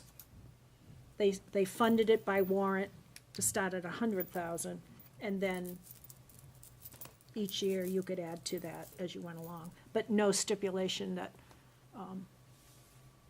that's why we do that article each year to, hey, we've got the capital reserve, this year we want to put in up to. So there's no stipulation that says we have to vote, we've just always voted. This was much simpler time. The budget in 1996 was $21 million. Just to keep it, all in perspective. Danny, I'll make a motion to put up to 75,000 into the capital reserve. Second. second by Brian. Motion by Dan, second by Brian. Any comments or questions about the motion? Lee? Can we amend that to actually reflect up to 75,000? What the estimated amount is. Reflecting the actual on the MS-25. Yeah. So why don't we amend it then to, Well, we have to anyway, right? I think Mr. Dodd wants to weigh in before. I'll do 75, that should be a fine number. If it should be part of the motion or not, I just want to make clear that we're okay, that I take that, all of the expenses you see on the expenditure report that are capital related and figure out what we have available for capital is at 77,765. And then we look at what's encumbered, which is not yet an expense, that of which that 98,000, of which 60,975 is encumbrance, that we remove that, that we allow that encumbrance to be included in that amount. Yeah, And it's a little bit different than what we've done in the past. If that's the understanding, then How has it been done in the past? Now, in the past, there would have been 77,000 left over. that's right. The encumbrances would have just came from the surplus or whatever it's called. Capital. Capital. capital? Gotcha, okay. You'd know, yeah. Any other questions concerning, do you want to make that as an amended, or do you want to retract and restate your motion for Ryan, are you all right with the Kathy? change that Lee I'm fine. proposed? No, so we'll just, can we change? Leave it the way it What is it you wanted to read? Reflect what Jeff, what I said, but the actual number's going to reflect what Jeff puts on the MS-25, Up to 75. up to 75, right? So let's get that written down and just read it one time so everyone understands. MS 25, 25. 25? Thank you. Document is this, the one that's due the first? MS 25, okay. So the motion was to place up to 75,000 into the capital reserve fund with the actual number reflecting what is reported, with the actual number reflecting what is reported on the MS 25. Is that right, both Brian and? Is that good? Okay. Clear with that? Good. All right, I'm gonna call discussion closed and let's vote. All, please vote in the affirmative if you are in favor of the motion. 1, 2, 9, 0. Make a motion that we actually issue a check in the next check run after the MS form has been done, and that amount to fund the trustee of the trust funds for that, so that we would be in compliance. I'll second that. So you're gonna make that a formal motion, Correct. directing the, To issue a check in the next check run to be in compliance with what? The capital reserve, the warrant article. Well, no, with the RSA. It's in Well- compliance with RSAs. It's compliance with the RSAs, but it's all dictated. The reason why we have to even begin this is because of the warrant article and its passage. If the warrant article failed, we wouldn't even be discussing that tonight. So it's the issuing the capital reserve check, right? check to the capital, to the trustees of the trust funds. Right, Sean? Correct. Trustees of the trust funds. In the amount that's put on the MS-25, or the MS. So Kim has seconded that. So let's have a discussion about that. So in the past, we've not sent that check over to the trustees for whatever amount Until we've had final, until we had final, the audit's done, the da-da-da-da, all of it's done. Because typically, you're afraid if you send the money over and oops, something's found in the audit, which never has been, we can't reel it back from the trustees of the trust fund. They're not gonna write us a check for $4,000 because back, right? Is that what you're concerned about? Yeah. Now, we've been here in the past where we've had audit take a look at the classifications. So even if the audit hasn't been complete, we've had a very good idea as to where they are on those. A little bit different in that situation this year. It doesn't seem like it's going to be a tremendous amount of money. Okay. So do you understand the motion that Sean has suggested? You should ask them if it's practical to have a check in the next Yeah, check. I was getting there. Okay. So, again, is that gonna be practical for you to be able to do that? Yeah, in the check run subsequent to the preparation of the MS 25. Yeah, so it's not necessarily on the 30th or the 1st, I think it's that was the motion whenever after the 30th, I think you said. after, whatever the next check run is. Reasonable is fine, it's just, Yeah. you know, having that 40-plus weeks January. when we do our audit and get that feedback, and then they confirm that, yeah, the number that you have, you should have funded it accordingly to what your numbers are correct. But just for so our public knows, there's been no mistakes. There's nothing, do anything money-wise wrong. We didn't have to say, please, Danville, give us back money. No, No, okay. That's not what I'm saying. Well, some of our public will think that that's what's happening. But it's better to have that funds into Right. a capital reserve fund, Right. because those are, right now, getting 1.5. Woo. Well, yeah, I mean, but relative to what it is That's in the still general fund, I Gotcha. mean, correct me if I'm wrong, we're probably getting what, 0.3, 0.4, maybe 0.5 now? 0.75. 0.75, still, 1.5 is greater than 0.75. Either way, it's our All money. right, do we It's our understand? money, either way. Technically twice as good. All right, so you understand Sean's motion? All right, then we'll end discussion and vote. All those in favor of Sean's motion? 1, 2, 3, 4, 5, 6, 7, 8. Opposed? 0. Abstaining? 1. Okay. Thank you. Very well then. Madam Chair, Yes, sir. for this guy, could he just give us a little update what that consultant, while he was here? That's on the agenda for the 6th, I believe, 2 weeks. I think they But I got mean, that it's wrapped up to- up. It's up to you. Do you want to field the question now? Do you want to do it on the 6th? I can, a brief update? Just, that's what Yeah. I was asking, it's a little too, Okay. I just didn't what's want going him on? unprepared to answer the Yeah, question. I'll make my comments brief, because I know the chair likes that, but Me too. exceptionally helpful, knowledgeable, and able to really pick up and assist in the work in preparation for year end and reviewing and looking at what we have, so. But, okay, that's him. We were counting on him being good. Yes, there you go. No, but I guess what's the progress of the project you guys are collectively working on? It's proceeding, and I'm pleased to say that I think that there's progress every time he comes in.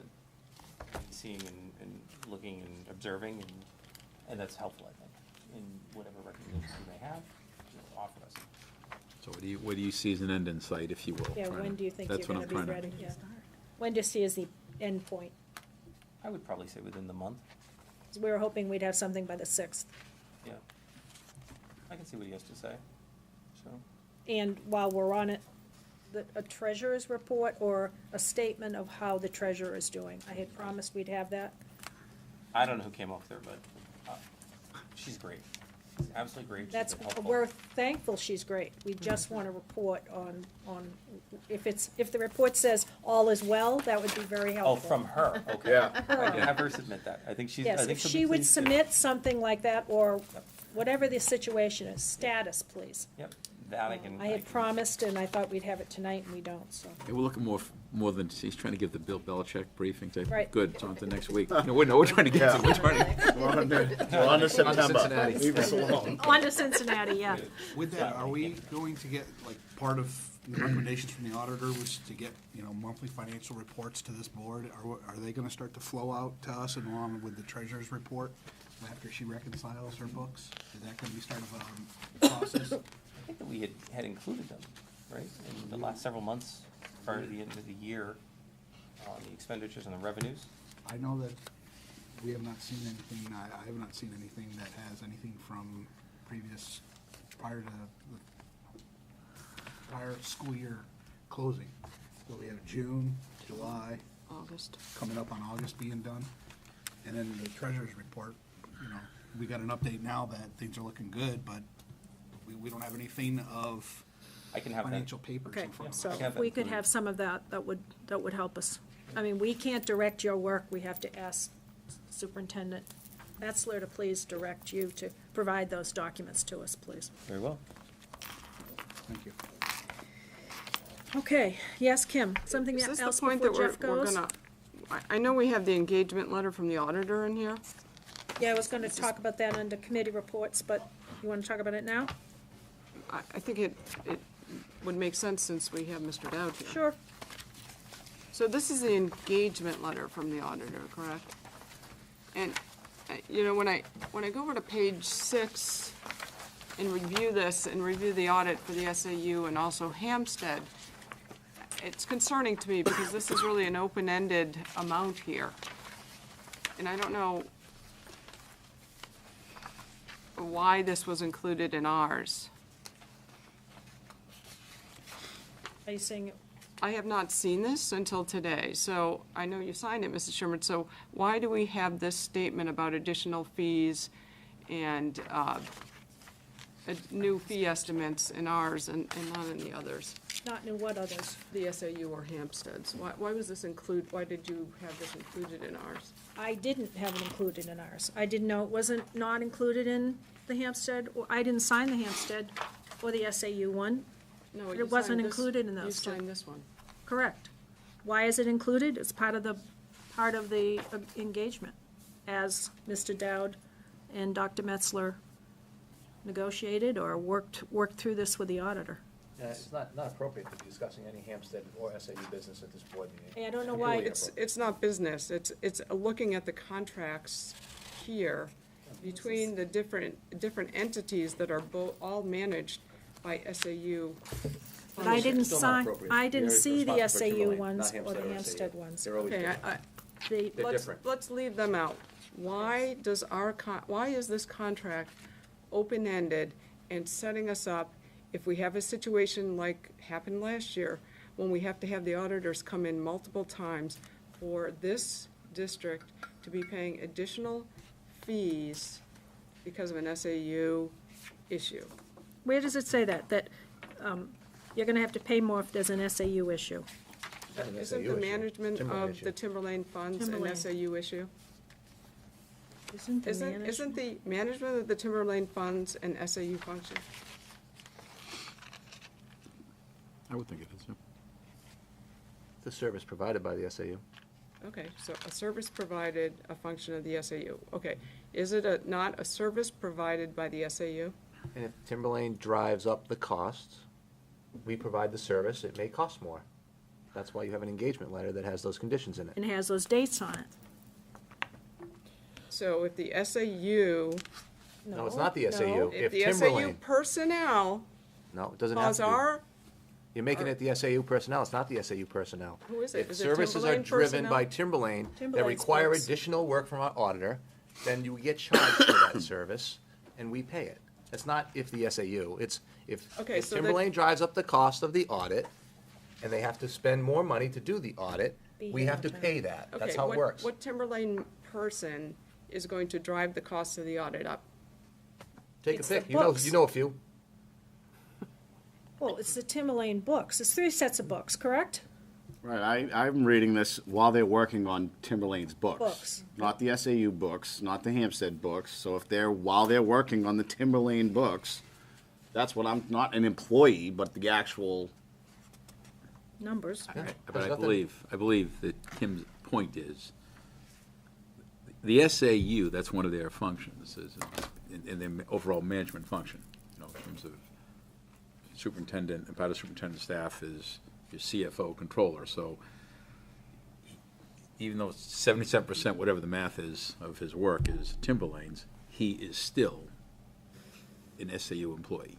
So if there's a problem in this building, these are pretty much SAU employees, most of them. While the auditor is working on the Timberlane budget. That's what I mean. Yeah, I understand, I understand. That's, I think- that's, I know what you're saying, Yeah. but who's trying to make it, and it's not gonna, you know, not Mm-hmm. while they're working on the SAU budget, it's while they're working on the Timberlane budget. Right. Jen? I think the driving point behind the question, or what I read here, is the sentence that says, "The above fee is based on anticipated cooperation from your personnel, and the assumption that unexpected circumstances will not be encountered during the audit." But the personnel, it's not Timberlane's personnel, it's the SAU personnel. What if it's Timberlane's treasurer? Could be, but it could also be the SAU personnel. And if that was the case, he would have written it in the SAU contract and the Hampstead contract. It's specifically a Timberlane issue. It's not an SAU issue, and it's not a Hampstead issue. It's a Timberlane issue. That's why it's in that letter and not in the others. It's in the Timberlane audit. Well, I would disagree with that, Dr. Metzler, is because if the, sort of the underlying theme of the SAU audit was pretty much close in alignment with the the Timberlane audit in regards to all the comments that were made by the auditor. So segregating the two of them doesn't make sense. You're entitled to your opinion. I don't agree with you, obviously. It's fine. The letters corroborate my story. I don't believe it does, No, that's your opinion as well. which I'm entitled to. Well, the bottom line is it would behoove us not to have the issues we had last year and not to have this extended out and to finish it on the date that I signed for it to be finished. And Start to- on that date and finish on that date. And to allow the auditors to remain unharassed and, Unharassed and unharassed, yes, as well as the employees here. Well documented history of harassment of the auditor all last year. You can All speak to during yourself. the audit. in regards to Timberlane. Timberlane, Of Timberlane the only. Timberlane audited books. Kim? So the audit is supposed to be complete by December of 2018. December what this- 31st. December 31st. That's correct? Correct. When are have the auditors already come? Don't they usually come in July and August? Coming Are in they done? October. Coming in October, Begin that our was the audit date they in offered us this year. You weren't here, I don't believe, where the recommendations were made from the auditor? Right. So the auditors are coming during what I think is the height of budget season, or when we're in budget season? I thought that was an issue in the past, that we didn't want them coming during budget I season. thought we wanted it done sooner. You want it done sooner, that's when you have to do This it. is when they will come. And you wanted a consultant to actually assist. So the consultant is assisting now and getting ready for the audit, which will take place in October. That typically would have been done in August. But that's a different time frame than we've done in the past, although you'll get it earlier. Although, if you remember correctly, we got last year's, on the average, was 3 days earlier than we had in the last 6 years. So it was a big crisis that we didn't have the audit done, but we got it done earlier than we normally get it done. Go figure, right? Now it's gonna be real. With the recommendation of Mr. Campos from our auditing firm of having this consultant come in, the October, I'm thinking it's October 1st, but I'll say October, that these dates would be much more preferable for his staff to be here and work and get it done and be gone and do their reports. Correct, Jeff? Correct. Sean? So with this starting in October, assuming it starts at the beginning of October, it's basically October, November, December, 90 days, this audit report's gonna be done. That's what the auditor had said to us that night. No, it's actually Mr. Dowd's anticipated date of completion of 12/31. So I just wanted to make sure that's exactly what you mean. That's Okay. my anticipated, that's both Mr. Campo and I feel that that's a date sufficient to get the audit complete. Okay. Good. Kim? I would just like to go back to Dr. Metzler's comment that I wanted to bring, or the board wanted to bring. I was not here at the meeting where we approved a consultant coming in to assist. I am not in favor of the fact that Timberlane paid $20,000 for a consultant to come in for something to that is $20,000. up to $20,000 for a function that is an SAU management function. Highly I recommended think- by our auditor. I'm not saying that it's not recommended. Those funds should have come out of the SAU, not the Timberlane budget. I don't understand. Was it a Timberlane employee that was at fault? No Was that the fault. reason we had to No have? fault. There's no Okay, fault. no fault, no do that? deficiencies, no fault. Why did we have to have a consultant come in? Was it due to a Timberlane employee problem? Was it the treasurer? It think was it the was a- Timberlane budget. It was the Timberlane books. We didn't have a treasurer. It was the Timberlane books and the constant harassment by the auditor, to the auditor, by outside. By Timberlane people. Not Hampstead, not SAU. Well, I wasn't at that meeting, so I was not aware that was the issue, is the harassment by outside people. That was why the audit couldn't be, that the auditors had to come back multiple times because of the harassment. Scope of their work was Double checking, triple checking, looking at areas that they weren't even part of the audit. weren't even part of the audit.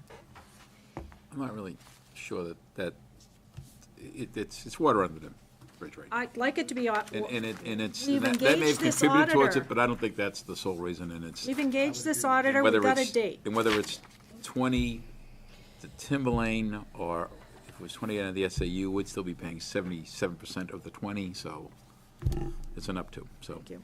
That was, and I guess I was the one that came up with the 20, so. Whatever, it is what it You is. doubled it. I doubled it, I yes, did 10. You did 10. You doubled it. You I did double that. down, as they say. And we're appreciative. He's doing an You excellent appreciate- job. I've met Greg. So, but I understand, believe, I understand Ken's point, but I was trying to get the issue resolved. And I think you still, that's why I was asking, not trying to bait you. I was trying to see what's going on here as we enter the season. So I think that's fantastic. If you've got audits coming in here in October, and this board is expecting to see a report in December, that would be like the biggest news going, because I don't think this board's ever seen that. I think it should, but I think that would be fantastic. I mean, I might even give you a couple more days, like January 2nd, but That's it. I will That- publicly give That'd you be great. praise if that That'd is be great. actually in. even the 15th, we'd be like, No, no, see, you're already moving to it. it. I like the December, I just like that talk. Keep going. Yeah. The whole bit's very And I got exciting. it in writing. Beautiful. I agree. But in final thoughts, the consultant is money that's good, that's well spent. Creating a new system that will help the auditors be more efficient when they come in, because he knows exactly what they're looking for, and helping our business office have everything exactly how they want it. It'll be different than the way our previous business administrator did it, I'm pretty sure. Yeah. Yeah. And hopefully it'll create Much a more more efficient efficient, yeah. machine, where you're getting an audit for the close of 2018, and then next year you'll have one before 19, and so on and so forth. But that's the new system, and I think we've seen the earliest, I'm guessing now, it could have been late February, early March, and then we saw audits completed as late as June and August, I think, right? So this is a lot earlier. It's a lot Part of earlier. the benefit of that would be is that we would actually have last year's and this current town, the audit in the schools district's annual report. So you'd have That's 2 right. years in it. And then if we can keep this going, it'd be current. Yeah, that's Versus been a 2 goal. years in the rear. It's been a goal in the past, so we just didn't get it done before the report. So we're all cautiously optimistic, but I think, to Brian's question, I think we're in good shape for where we are right now. And we'll update you kind of each meeting going forward, I guess, right? Is it? We'll remember to ask. I'll ask. No one ever forgets to ask about the audit. Thank you, Jeff. Thank you. Thank you. Okay, we are at summer hiring, ratifying summer hiring. I asked Ms. Michaud to be here to give you kind of a quick rundown on the, we did quite a bit of hiring this summer, so I'll let Christie go into detail about it. We appreciate you coming in and getting the required board signatures and get these people all up and running on contract. But Christie, go ahead. All right, good evening and welcome back. Hope you've had a nice summer. We've had a great summer hiring season. That's kudos to our principals and our interview teams, our HR department, our SLT. Sometimes we worry about, during the summertime, about losing quality candidates, and that just was not the case for us this year. We have remarkable people that will be starting and joining our teams at each of the schools, and we're really excited about that. On the personnel report that you have in front of you, you should have a list of 24 professional staff employees. Before you tonight, we've got 3 administrators, 5 paraprofessionals, we have 2 non-union support staff, and we have 2 professional staff members that are in process. So we're still waiting on some credentialing information from the Department of Education for the 2, for the 2 people that are listed on your sheet there at the bottom.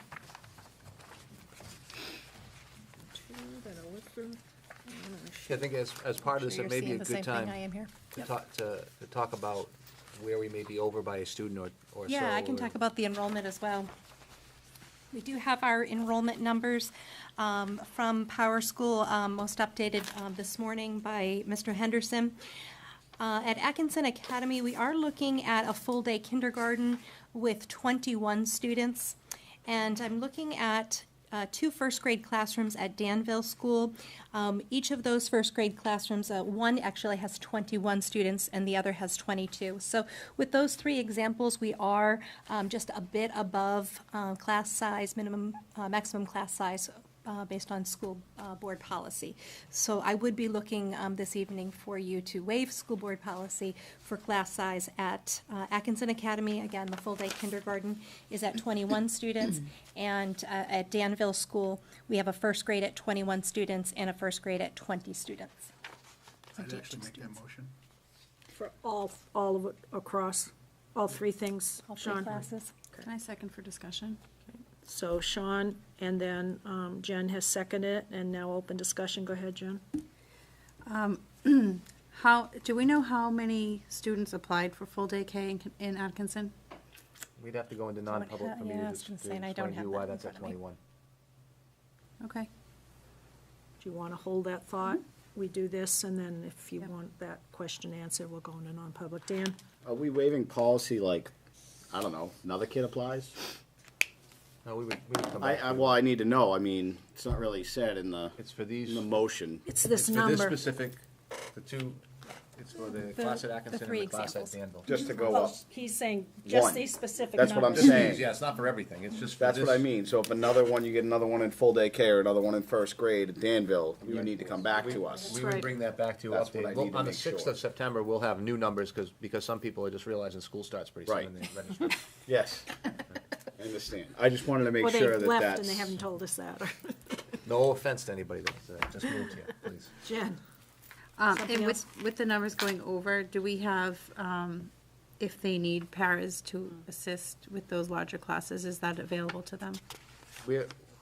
My understanding, both principals are comfortable with the current resources. They'll be able to service that population without any There's additional. equipment, there's furniture, there's, Meaning, we're not asking for an extra para because in That's either one correct. of these 2 instances. And we Well do said. have a para support in the kindergarten program anyhow. But you're correct.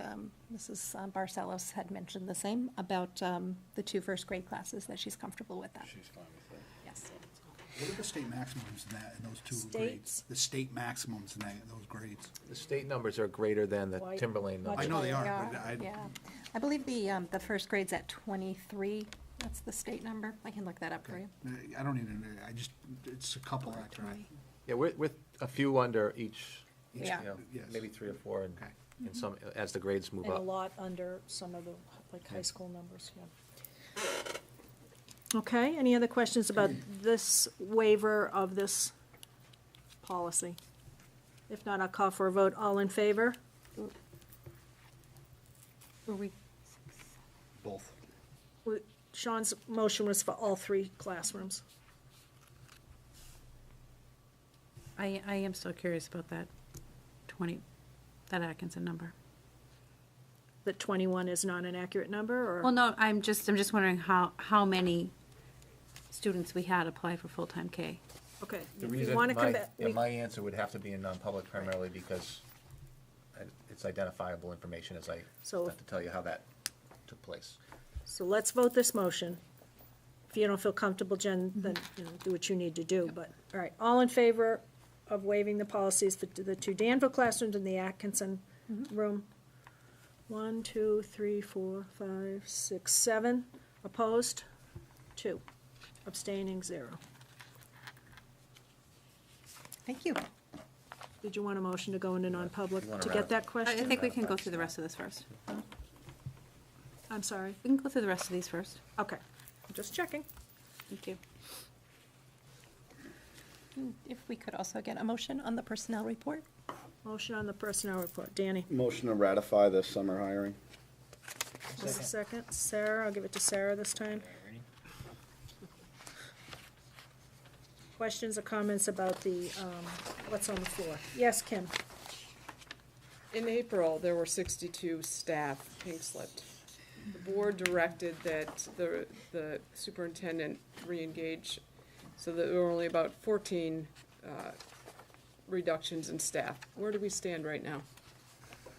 Where do we stand on, Are we at 14 less staff than last year? Are we at 25 does less it staff? have to do with the motion, or? Yeah, yes, it does. because Okay, it all right. speaks to I don't think it nominations. does. I don't think it does. Do you want me to? Yeah, she's talking about the open positions Yep, that are I not can- filled, up to, I think it was up to 15, 14? 15. 15.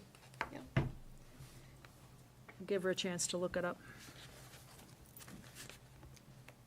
I think it's an important piece of information for the public to be aware of. Are you talking all positions, or are you talking paras, teachers, administrators, or just one number of all of them? What was your 62 number? It was all, right? All of them. All. Then that's what I would be speaking to, and I think our motion spoke to all, so. I have 12 professional staff positions not filled. Not including administrators. And So how that's many Including administrators? administrators not Six. including. So we have a 6, reduction of 18. 6 administrators. We have one that I've held that I haven't filled, and I explained that in great detail on the 7th of June, when I explained to you exactly what the reorganization was going to look like in terms of, Yes. and why I wasn't going to fill. We got a new STEM person, and I held that other. But, and I'm feeling really strong about the team. We're meeting tomorrow, so we're in good shape. I feel good, so there's 6 more, so that's 18. And then paras, how many? I don't have a. That's kind of a list moving on the number, because paras. we've had a lot of resignations, unfortunately. not a lot, we've had a few resignations in the last, so people are moving around, we're trying to fill all the spots. Yeah, that's still very much in flex. We're doing a lot of hiring with regard to our para positions. We've got positions that have not been filled. There's interviewing that's taking place. I can't tell you definitively on the para situation at this time. And so I had asked Chrissy to hold some positions in the event that you did not want to waive class size, so if we needed to make a second full-day kindergarten, if we needed to make another second-grade class or whatever somewhere, we'd have a few positions. Some positions are hard to fill, so we've had some people that have left in positions that are, we need to fill them, it's a critical shortage area, it's a very critical shortage area, meaning it's almost impossible to find, especially this time of year, so there might be a couple of spots there. But I think the answer to your question, that 15 number, I'm confident that we'll hit your number, that April number that you gave us, and then some. And like I said, there's some significant savings in some of these salaries. We've done pretty well in terms of hiring. Some people have left, and we've had some young people out of college that have significantly lower salaries at entry-level salaries. So we've done well. Other questions on the motion that's on the floor? Jen? Well, you said some areas are very critical shortage. I'm just curious, can you speak to that? It would be like a special ed, like a specialist, could be a behavioral position, could be one of A an speech occupational person? therapist, it could be something along those lines. There was a speech person hired. Yeah, well, that was It a could be critical speech. shortage. Yeah, so sometimes, Nurses. and then sometimes you only need, Science. Nurse. we might go to a vendor for some of the services, because we may not need a full person, and sometimes we still need the full person, and the vendor costs more than actually hiring the No, person. I was just wondering if there was a specific that you had in mind that we have open that's a very No, extreme the critical. ones that are kind of always you know, our world languages sometimes can be tricky. Sciences. Our math and our, Sciences. and science, those are, you know, those are the ones that we typically are the more, I mean, elementary teachers we typically find. And then behavioral specialist, occupational therapist, speech and language, those sorts of jobs can be tricky, especially this time of year. Special education, we've struggled a little this year. We've hired some great people, but we've had a hard time in that particular area as well. The other areas we've had a pretty robust, you know, group to pick from. They group interviewed, and so we've had candidates ready to be hired. They do a real, you know, very efficient way of hiring. All the principals see all the candidates, so they know the pool, and then when their position becomes open, they're able to say, I'd like to hire person X. So we've. So you just had a job fair in Atkinson that had quite a few interesting titles and paras, et cetera, on there. And the state always puts out a list of what's going on in the state for shortages. It'd be interesting to see if these are the same things we've seen over the last few years: math, science, nurses, speech language, behaviorists, that kind of Some thing, of our that are just special in ed short positions. demand. Okay, the motion on the floor is to, can you read it back, please, Kathy? Mr. Guide, motion to ratify the summer hiring. It was seconded by Mrs. Markham. I'm going to close discussion and ask us to vote, please. All in favor? 9. Thank you. I think Mrs. Belcher and I will be able to help with Mrs. Silva's question. I'm not quite sure. You need to stay, right? We have a pretty deep understanding of that. Right, so you don't, I mean, you don't have to, because it may be late. Thanks. Unless you want to. No, it's fine. Thanks, Christie. Nice job. Thanks, Christie. We're at policies. Policies. Excuse me, Madam Chair. Yes. Unless Dr. Metzen wants to refer this to the next meeting. Just went through a reorg,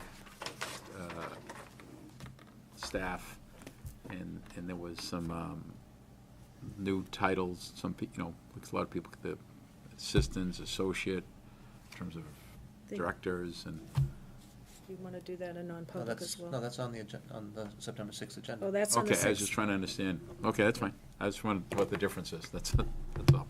Okay. Okay, Bert. I'm good. Yeah, we can deal with that next. No, that's fine. Okay, policies. We got first read on, looks like 4 different policies. Who's presenting this? I can. You still want to? I can, yeah. I can if you want me to. Go for it. Just give me 1 second. All right, you have 4 policies here for your first read. It was quite a while ago, so Jen, help me if I stumble on this. We have policy EI, which is risk management. We have GBCD, background investigation and criminal records check, ABA volunteer involvement, and IJOC volunteers. And we had some pretty rich discussion, especially around the volunteers and what we think Timberlane should require. I think we were pretty much unanimous in agreement on these policies. So I didn't know if you had a chance to read them over the last few weeks. And it certainly, I was quite surprised at the major changes in the background investigation policy, that all of that is. Do you want to speak to some of that? Sure. A lot of that was, I think, that a lot of that was legislative change, but then we had, it was just originally that one GBCD that was on the list to look at, but then it referenced ABA, which referenced IJOC. So we kind of put them all together, and I think the biggest change was about background checks for volunteers and what qualifies as a volunteer, and there was a lot of discussion around that. because remember, we talked about designated volunteers Right. versus volunteers, and then we talked about people being alone with our children in any capacity on a field trip or anything, and wanting to have 100% confidence that we know who are with our kids at all times, and that they've been checked. You know? Right, because sometimes chaperones on field trips do escort children. And they're alone. And they're alone. Yeah. So we felt that those people should have a background check, but I think Mrs. Belcher had said that the background check for volunteers is a little bit different than the regular background check. At least the cost-wise. Yeah. Cost-wise. We do have our fingerprinting machine all up and running, so it's become. I think that's gonna be important for parents Yeah, to know definitely. at the beginning of the school year. I know, in the elementary schools, sometimes at the open houses, the parents will sign up if they're interested in volunteering or chaperoning for something. So if that's something they're interested in, that they should be aware that. That's right, probably be on any field trip situation that you're asking for volunteers to come in if they haven't already participated in the background check. We'd like you to do that. Well, That's they're all going, they're going to coaches. need to by policy. Yeah. Yeah, and that was separate from, parents who volunteer to come in for class parties or, volunteer for field day when they're with When the they're- entire staff. Right, and they're chaperoned by. So we talked about, we differentiated, right, that if they never were going to be alone with children, that would be different. Right. Right, that was really and we by all means don't want to discourage parents from volunteering. Right. We just want to be sure that if people are going to be alone with the children, we need to know who they are. We want to make sure, I want to be. Especially at the 100% elementary level, we have so many parents who want to volunteer, and then, unfortunately, we're only going to take two. Yep. Cool.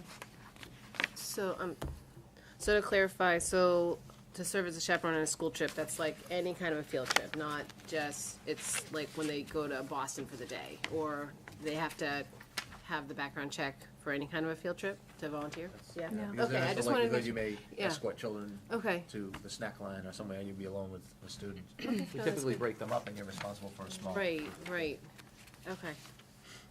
Danny? So are you gonna implement this through your procedures? So there's gonna be a way that, After a second read and an approval. okay, well, that's what I was getting at. I mean, this is you're gonna be able to take this and put it out. And we want to go about it in a real diplomatic way with parents, because we don't want Absolutely. to Yeah. shock the system in a Right. sense. So our principals are all aware of this.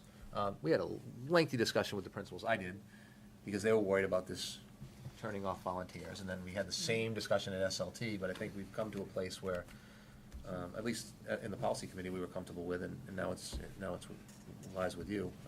So I think we've positioned ourselves to be able to implement this when you're ready to execute. And not turning away volunteers that Right, want to come into the absolutely. building and help, or, Yeah. We're going to assist them in every way we possibly can to go through the Make it- background checks, process. Right. Right, so this wouldn't be if, I don't know, my husband comes in to do a special lesson where the teacher's right there. Right. That doesn't require, obviously. right, when we have, sometimes Not alone with we kids, have gotcha. them present like a career day Yeah, or. yeah, because we do have career days. Right, Yep. yeah, no, that's, That's different than right. the chaperoning bit. And we're able to assist pretty quickly here. I want you to think about that discussion we even had at the SAU level. Can you imagine telling a volunteer, oh, you're gonna have to go down to the police department and fill out some papers, Oh, and Lawrence. if they approve you, Jeez. you can come back. Well, no, they can come here and, we have the fingerprinting machine, and we get the background turned around pretty quickly. Danny? Motion to accept for first read EI, GBCD, ABA, and IJOC. Second. Second by Lee. Did I hear Danny motion, Lee seconds? So this is for first read and to move on for second read. And second read would be on the 6th, is that correct? Would be. Okay. Get this moving along. Sean has a Yes, Sean? Could, something like this document, I mean, we're gonna approve it for the read. I checked the portal yesterday, midday. We only have 3 documents on up there, which were all minutes. Portal of, No, What? there's a policies under review section. Right at the top. It's the very first one. I was looking for our agenda, and I mean, where the agenda packets would be. This would be part of our agenda packet. would be This is in the agenda packet. This is in the agenda This packet, but there's was. also a section where it says policies under Posted in 2 review. places for you. This Right, was right. definitely in there. Yeah, it's posted for I the read it school all board. I read it all. And it's also posted to the public under the policies under review. so Well, I that they logged can into see the it too. portal under my account, so Yeah. it should be seeing what I believe would be in this packet, and I don't see this, so I was like, all right, we only have all that information. Look on at there. that. Are you opening the PDF? Yeah, There's only There's 3 one PDF. documents. There was only Yeah. 3 documents in there. Top one The was top the one's a PDF. PDF, It's like and 25 and pages. the cover page is All this. of this. You Yeah. scroll down, it's multiple pages. It's that 20 whole pages. entire packet. It's multiple, Oh, it's the yeah. whole thing in a PDF. Everything is in one PDF. PDF. It burnt me I the just first thought couple the times I agenda- went the into. agenda- I'm like, I know what the agenda No, no, is. no, that's this. That's Everything there. is in And there. then you get a second with the policy packet, right? I mean, the agenda Which would be packet. in a different area, okay. all right? But there's a section for the public that That's right, says 'cause you asked policies me under about that. review, so they know what policies you're looking at. Can I speak to the policy committee real quick? No, No? Okay. not now. All right, we got a motion on the floor? All in favor of moving these along? 8 in favor, opposed?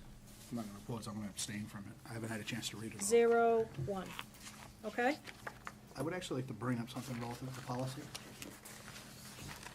We have, correct me if I'm wrong, we have like 300 something policies, and we're looking to update them all. So we'd ideally like to touch each one of them for review over a course of a 5-year period, which, you know, the simple math of that is probably getting 60 of these done a year. How many meetings we have? We've gotten, at best case, tonight, we could have theoretically approved 4. Just the math doesn't work out. What I'd like to actually propose is that we take our policies and have the New Hampshire School Board Association review them and take our policies as they are, which have been sanitized to fit Timberlane's needs, and have them review it and bring back deficiencies in each one of the, or commentary on that to give recommendations. I think that one, we would use that to assist the policy committee and this board to be able to update that and meet our goal of ratifying at least 60 of these, and probably if we could do this and get it done within a fiscal year, maybe 2 years, whatever, how fast New Hampshire School Board Association could And the do that. legislative changed and the, I don't think it's free. It's, from what I understand, it's $1,500. relatively cheap money overall. It's under a couple $1,000. But I don't know if that's accurate. what would be 'cause- the difference of having Kathy do that, having our executive secretary do that? because then I think the New Hampshire School Board Association would make sure that we're in complete compliance with everything. From what I understand, do we have every policy that's required in place? Required, I believe we have all the required ones. No, we do not. But the list is, the required list is small, and they never suggested at our workshop that we had, that you only have just those 60, I think it's required ones, that you just have those 60. That, of course, there's others you should have. So I don't think they're gonna say, you don't need that one, you don't need that one, you don't, because they don't know what we need in Timberland. Correct, but if we right? give them everything that we have, they would look at that and offer suggestions, and we can take that at, you know, Can we it's, find out how much it would cost to do that kind of a efficiency survey? I can, I apologize for not having a number, because I had this discussion with Hampstead, but it was a lot more than what you're talking. I'd like to know how much it would cost. I mean, we should know what it's gonna cost. And how long it would take them. Sean, if it's gonna take them a whole year, I mean, they have an infinite number of people too up there. correct. Then that just doesn't help us move any more forward.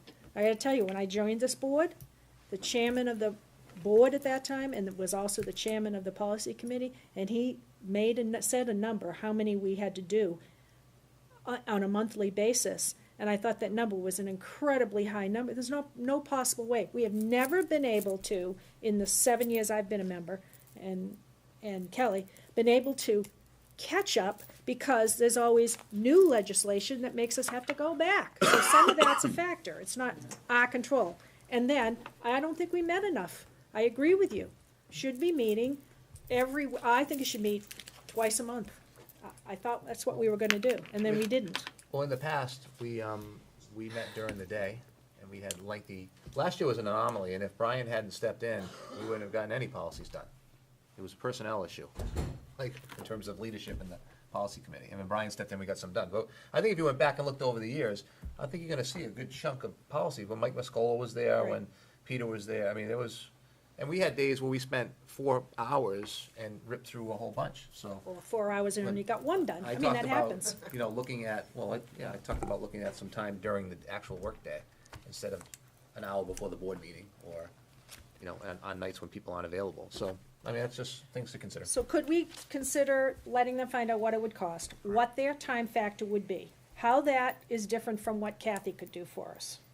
And then get our policy meeting to happen on the 6th and get rolling along with what we can. I don't think, and maybe by the 6th have that answer for how much it would cost. Trying to do something that makes some kind of sense without just saying, we should do that, without not knowing how much it's gonna cost. Kim? I thought when I read it on their site, it was posted as $1,500. It I is. would not, is it not? That's what it's posted as, yes. That's what's posted on their site. The idea of having Mrs. Belcher do our policies, I'm sorry, I don't know what, in my mind, she has more than enough on her plate right now. I would be absolutely against that. You've also got the New Hampshire School Board Association that they're policy people. They write the model policies. I'm sitting here with just one small section of our policies. Probably 2/3 of these are over 8 to 10 years that we have not looked at these policies. So I'm in favor of Sean's motion. If we find that it's, I amend the motion to go up to $1,500, which Were is you what making a they're motion, posted. Sean? Did I step on your ability to make a motion? I just thought we No, were I discussing. wanted to conversation. want us to talk to people about this, and we should look at this, because I don't see the light at the end of the tunnel here. I mean, it's always, that train's farther down the road, down the tracks, and They we kick keep the can walking, down and the it's, road. we're approaching it, but we're never gonna get there. I'd like to find out how much it's gonna cost. Yeah. Can I, Yes, Kim. I was Jen, I'm thank you, sorry. I've been waiting patiently. I'm sorry. We do have policies that are required that we don't have. There's quite a few of them. I'm sorry, I didn't bring my policy folder with me, but. We have policies we're not required to have. Is that what you said? No, we have we don't, there are missing. policies That that we're we are missing. Okay. required to have that we do not have. Okay. And I was gonna speak to it, this policy committee, and we haven't been meeting, and I did offer this summer to meet during the day. The administration had one day they were available to meet the entire summer. That was August 23rd, I think, was it yesterday? Today. Today. Today. Okay, today. Plan on meeting before the board meeting. So we haven't been able to get meetings, so we haven't been able to do the work. I don't know what the scope of New Hampshire School Board Association can do, but I would be curious to know, like, I think what I heard you talking about, Sean, was going through all of ours and, yeah, going through every single language that we have. My thought was more, can you just give us a fresh book of policies, whatever the sample language is, and then the school board policy committee can go through and part of the update to tailor them to what we want for our district. But at least then we're current, we're up to date with the required policies, with all the legislative language that needs to be there. Makes sense. That's exactly what we do. Madam Chair, do you mind if I just, so, I'll let because, you speak, I please. appreciate that if the board lets me speak on this matter. So as far as, the issue really isn't about the sample policies, because you're right, anybody can go online and they can get the sample policy and they can put Timberland Regional School District on the top of it. That's not where the bottleneck happens. And what you're asking right now, Mrs. Silver, is for the board to just blanketly approve all of the sample language without ever looking at it in order so that you have them accurate, because until such time as they're adopted, they're still not accurate. So logistically, that doesn't work. But the issue isn't so much about getting the sample language and putting it on a piece of paper. It's about going through the process. And your policies require your process. I know the administration looks at policies to make sure that they are doable on the ground, because of the boots on the ground getting that work done, and then they go to policy. And then it goes to the school board. And I know that. I know I've sat through enough board meetings where people, there's a disagreement about a policy, or there's a lot of vetting that needs to go on a policy, and it continually gets kicked back to either policy or SLT. So I'll be honest with you, from an objective, because I'm not, I have no skin in the game how you do your policies. It's just that the procedure and the process that you have in place does not allow, where you had 30 policies in one meeting. You still have to go through 30 policies, and you still have 9 different opinions about those policies. And how do you finalize that?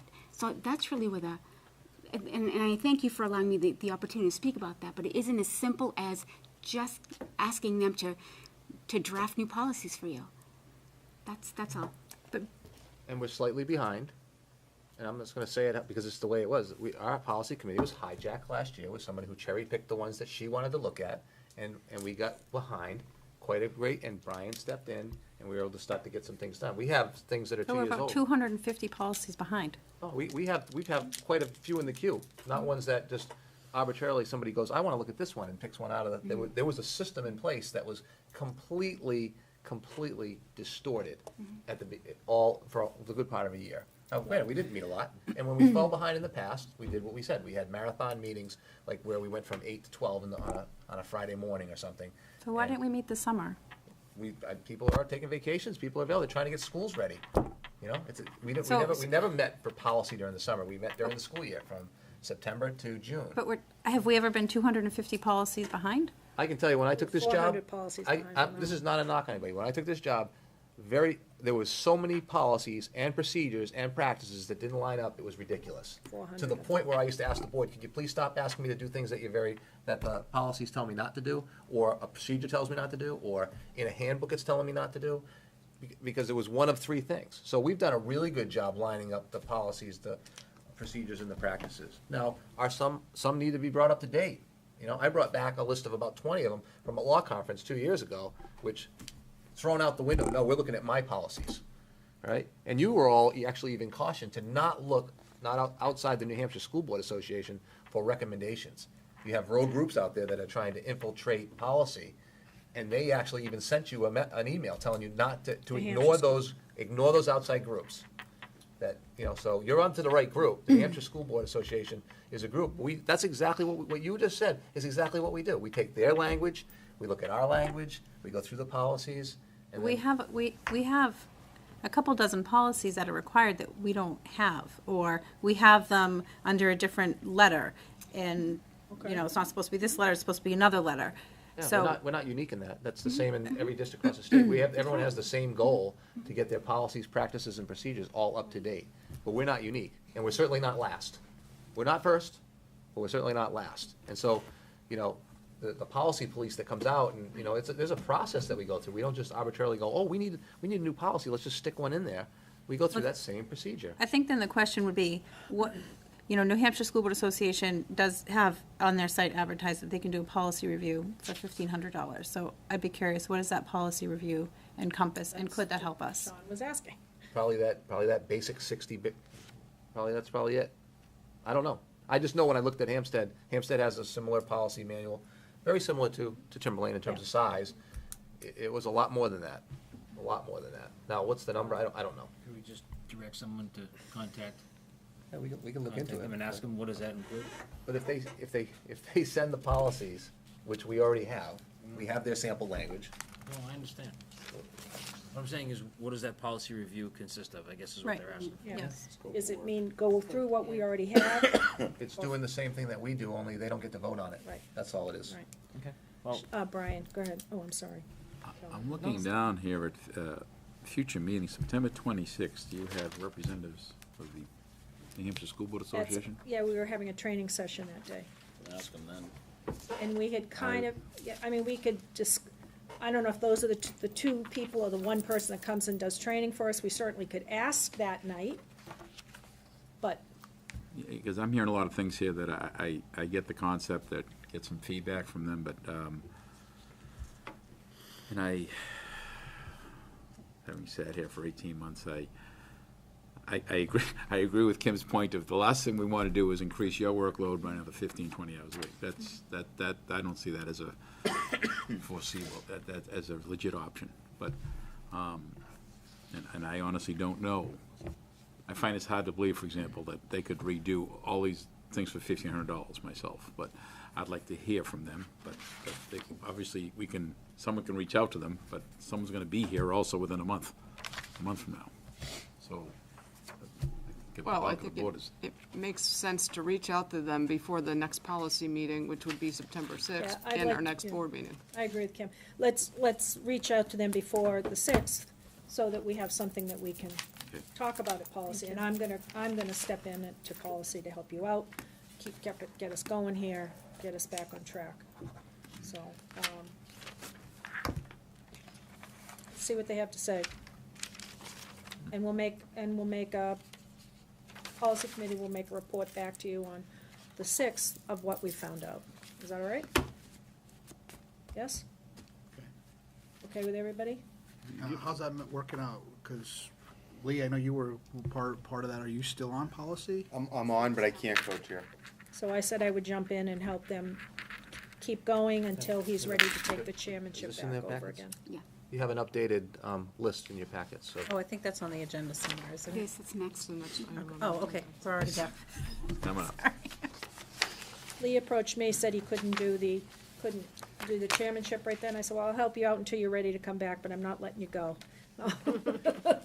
I'm tying him to the chair till he's ready to take back over again, because he's already started some of the work. So he and Jen have, and so I wanna, help you out where I can, Lee. Kim? I did see that. I appreciate you stepping up, Sue, but we have 6 standing committees, and you are now co-chairing 3 of the 6, in addition to chairing the board. I don't think that's,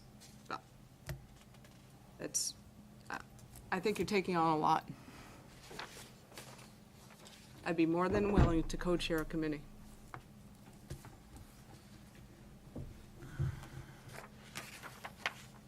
Well, let me give it a try.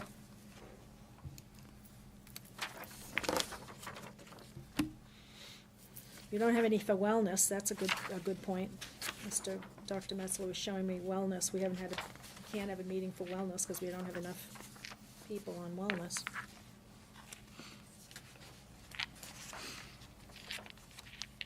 I promised Lee I would help out, and I'm hoping Lee's gonna say, I'm all set now, I'm back in. What is wellness? I'm not all set What is now. wellness? What, huh? You're not I'm- all set I'm yet? not all set now. Well, hang on. Wellness is a, is it by RSA's that we have to have a wellness committee? So we have a district wellness committee that talks about, general, emotional, social health for all the schools, every school, and there's a lot of people on the committee. This is just what the school system has on.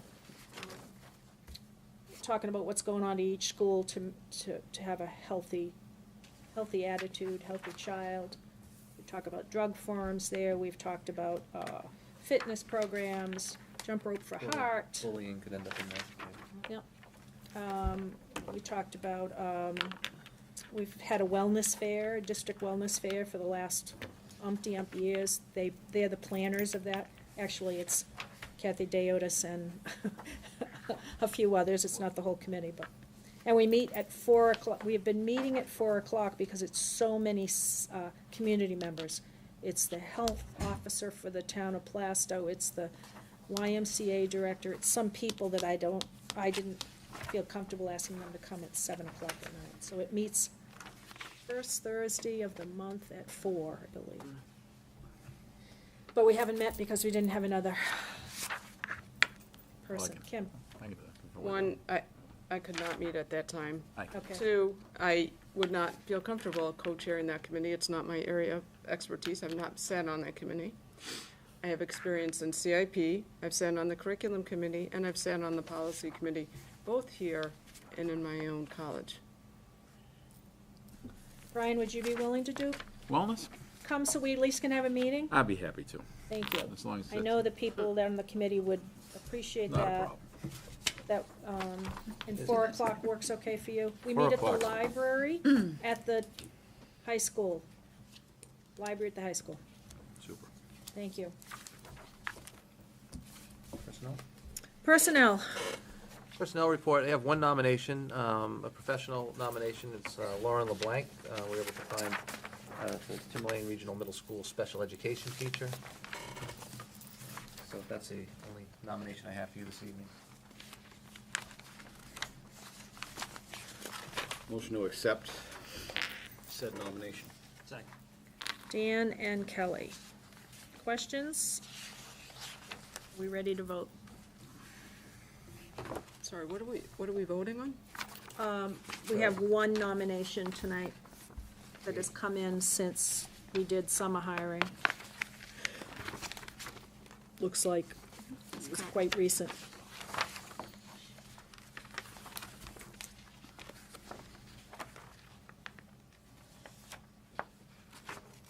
Middle school special ed teacher.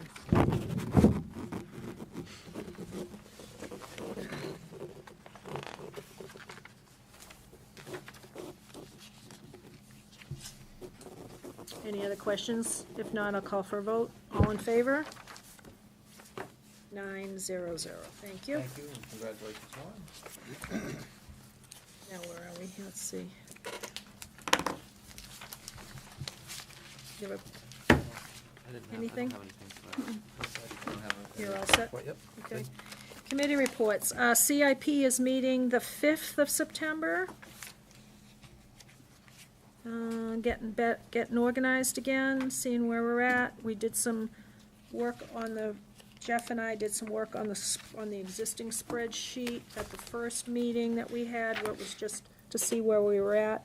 So now we should be ready to move along with CIP. That's all I've got. I haven't had any other committee meetings. Kelly? Could I just ask a question on CIP? Yep.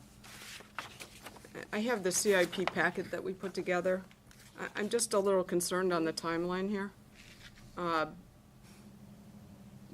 In late April, we were supposed to have draft copies. May, June was when we were supposed to review CIPs. So at the July, we were supposed to, could I finish? July, the requests are supposed to be considered, and the CIP was recommending the requests.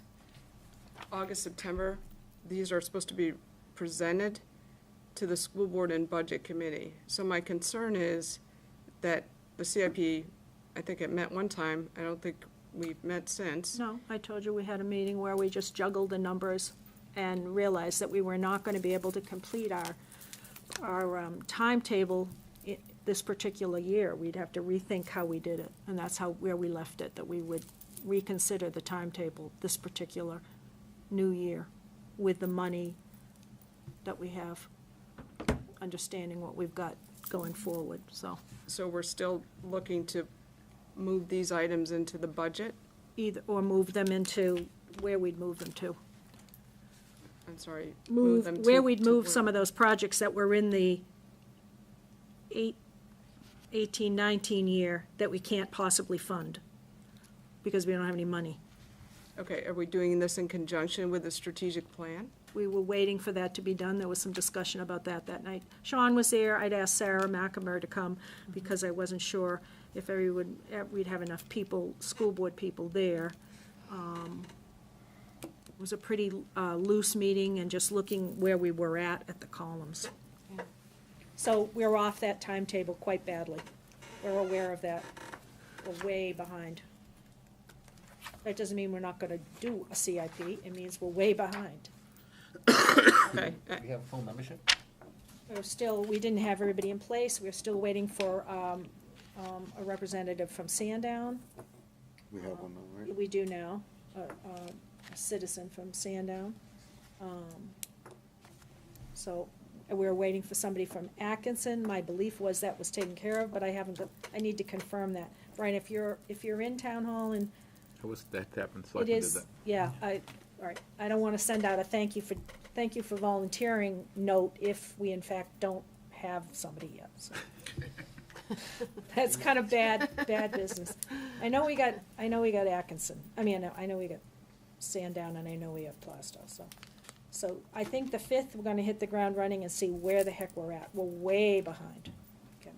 But the strategic plan won't be approved on the 5th. So Sixth. the strategic plan needs to drive the CIP, if the strategic plan is going to be We'll implemented for discuss this year. that, yep, we can discuss it at the CIP meeting. That's where we're at. We tried to meet in August, and we weren't ready to meet in August.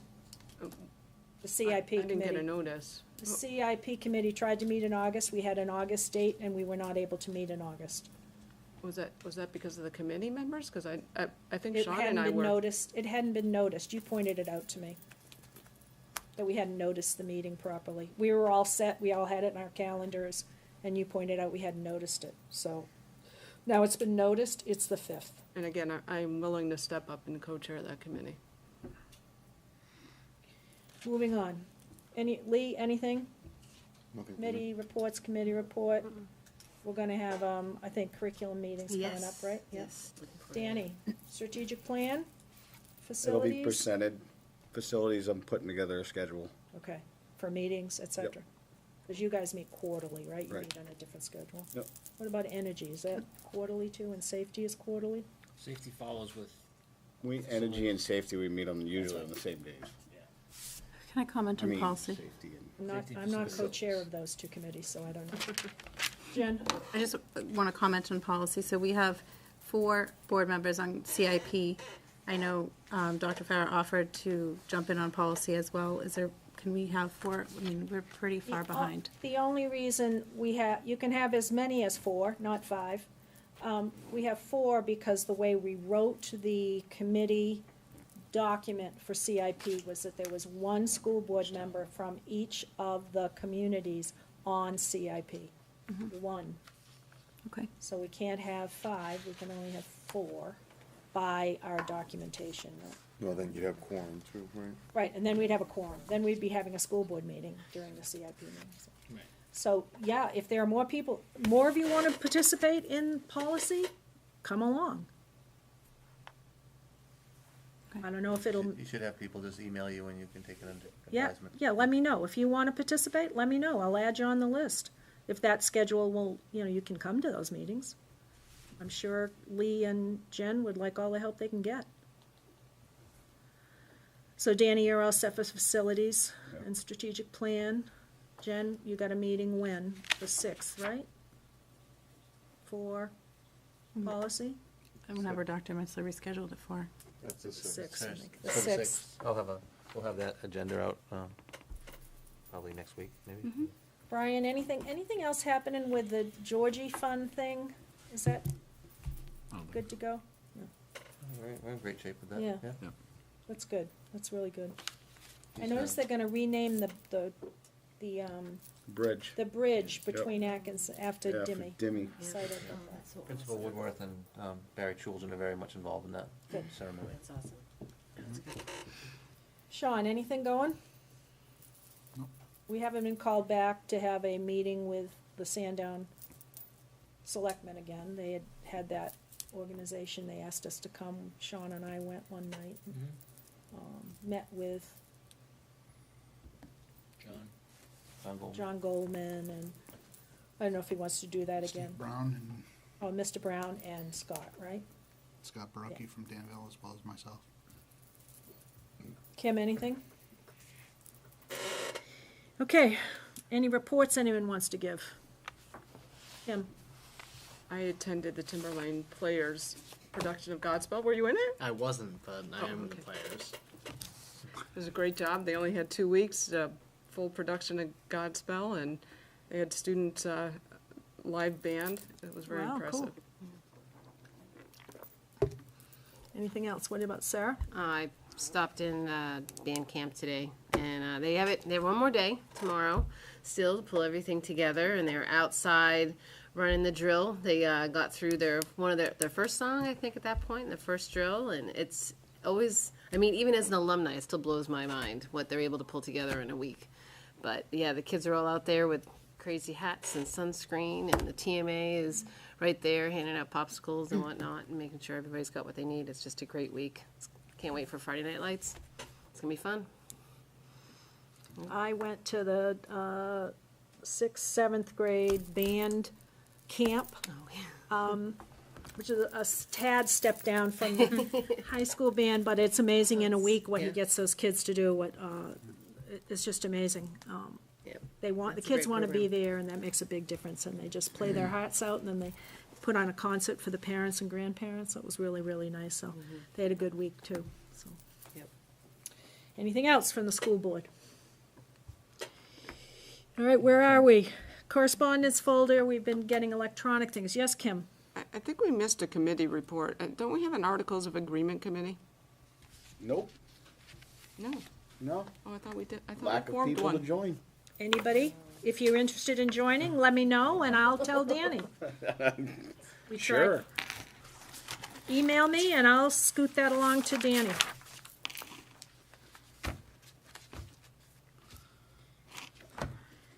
Okay, where are we? Vendor and payroll registers are going around. Other business. Anybody got other business? And did you want to go into non-public over those questions you had, Did you have something? Jen Silver? I thought Brian was just, you were saying something about the business. I would like to go into a non-public to hear about some of these issues that were brought up during delegates and individuals. Whether it's something Making a done. motion to go into non-public to discuss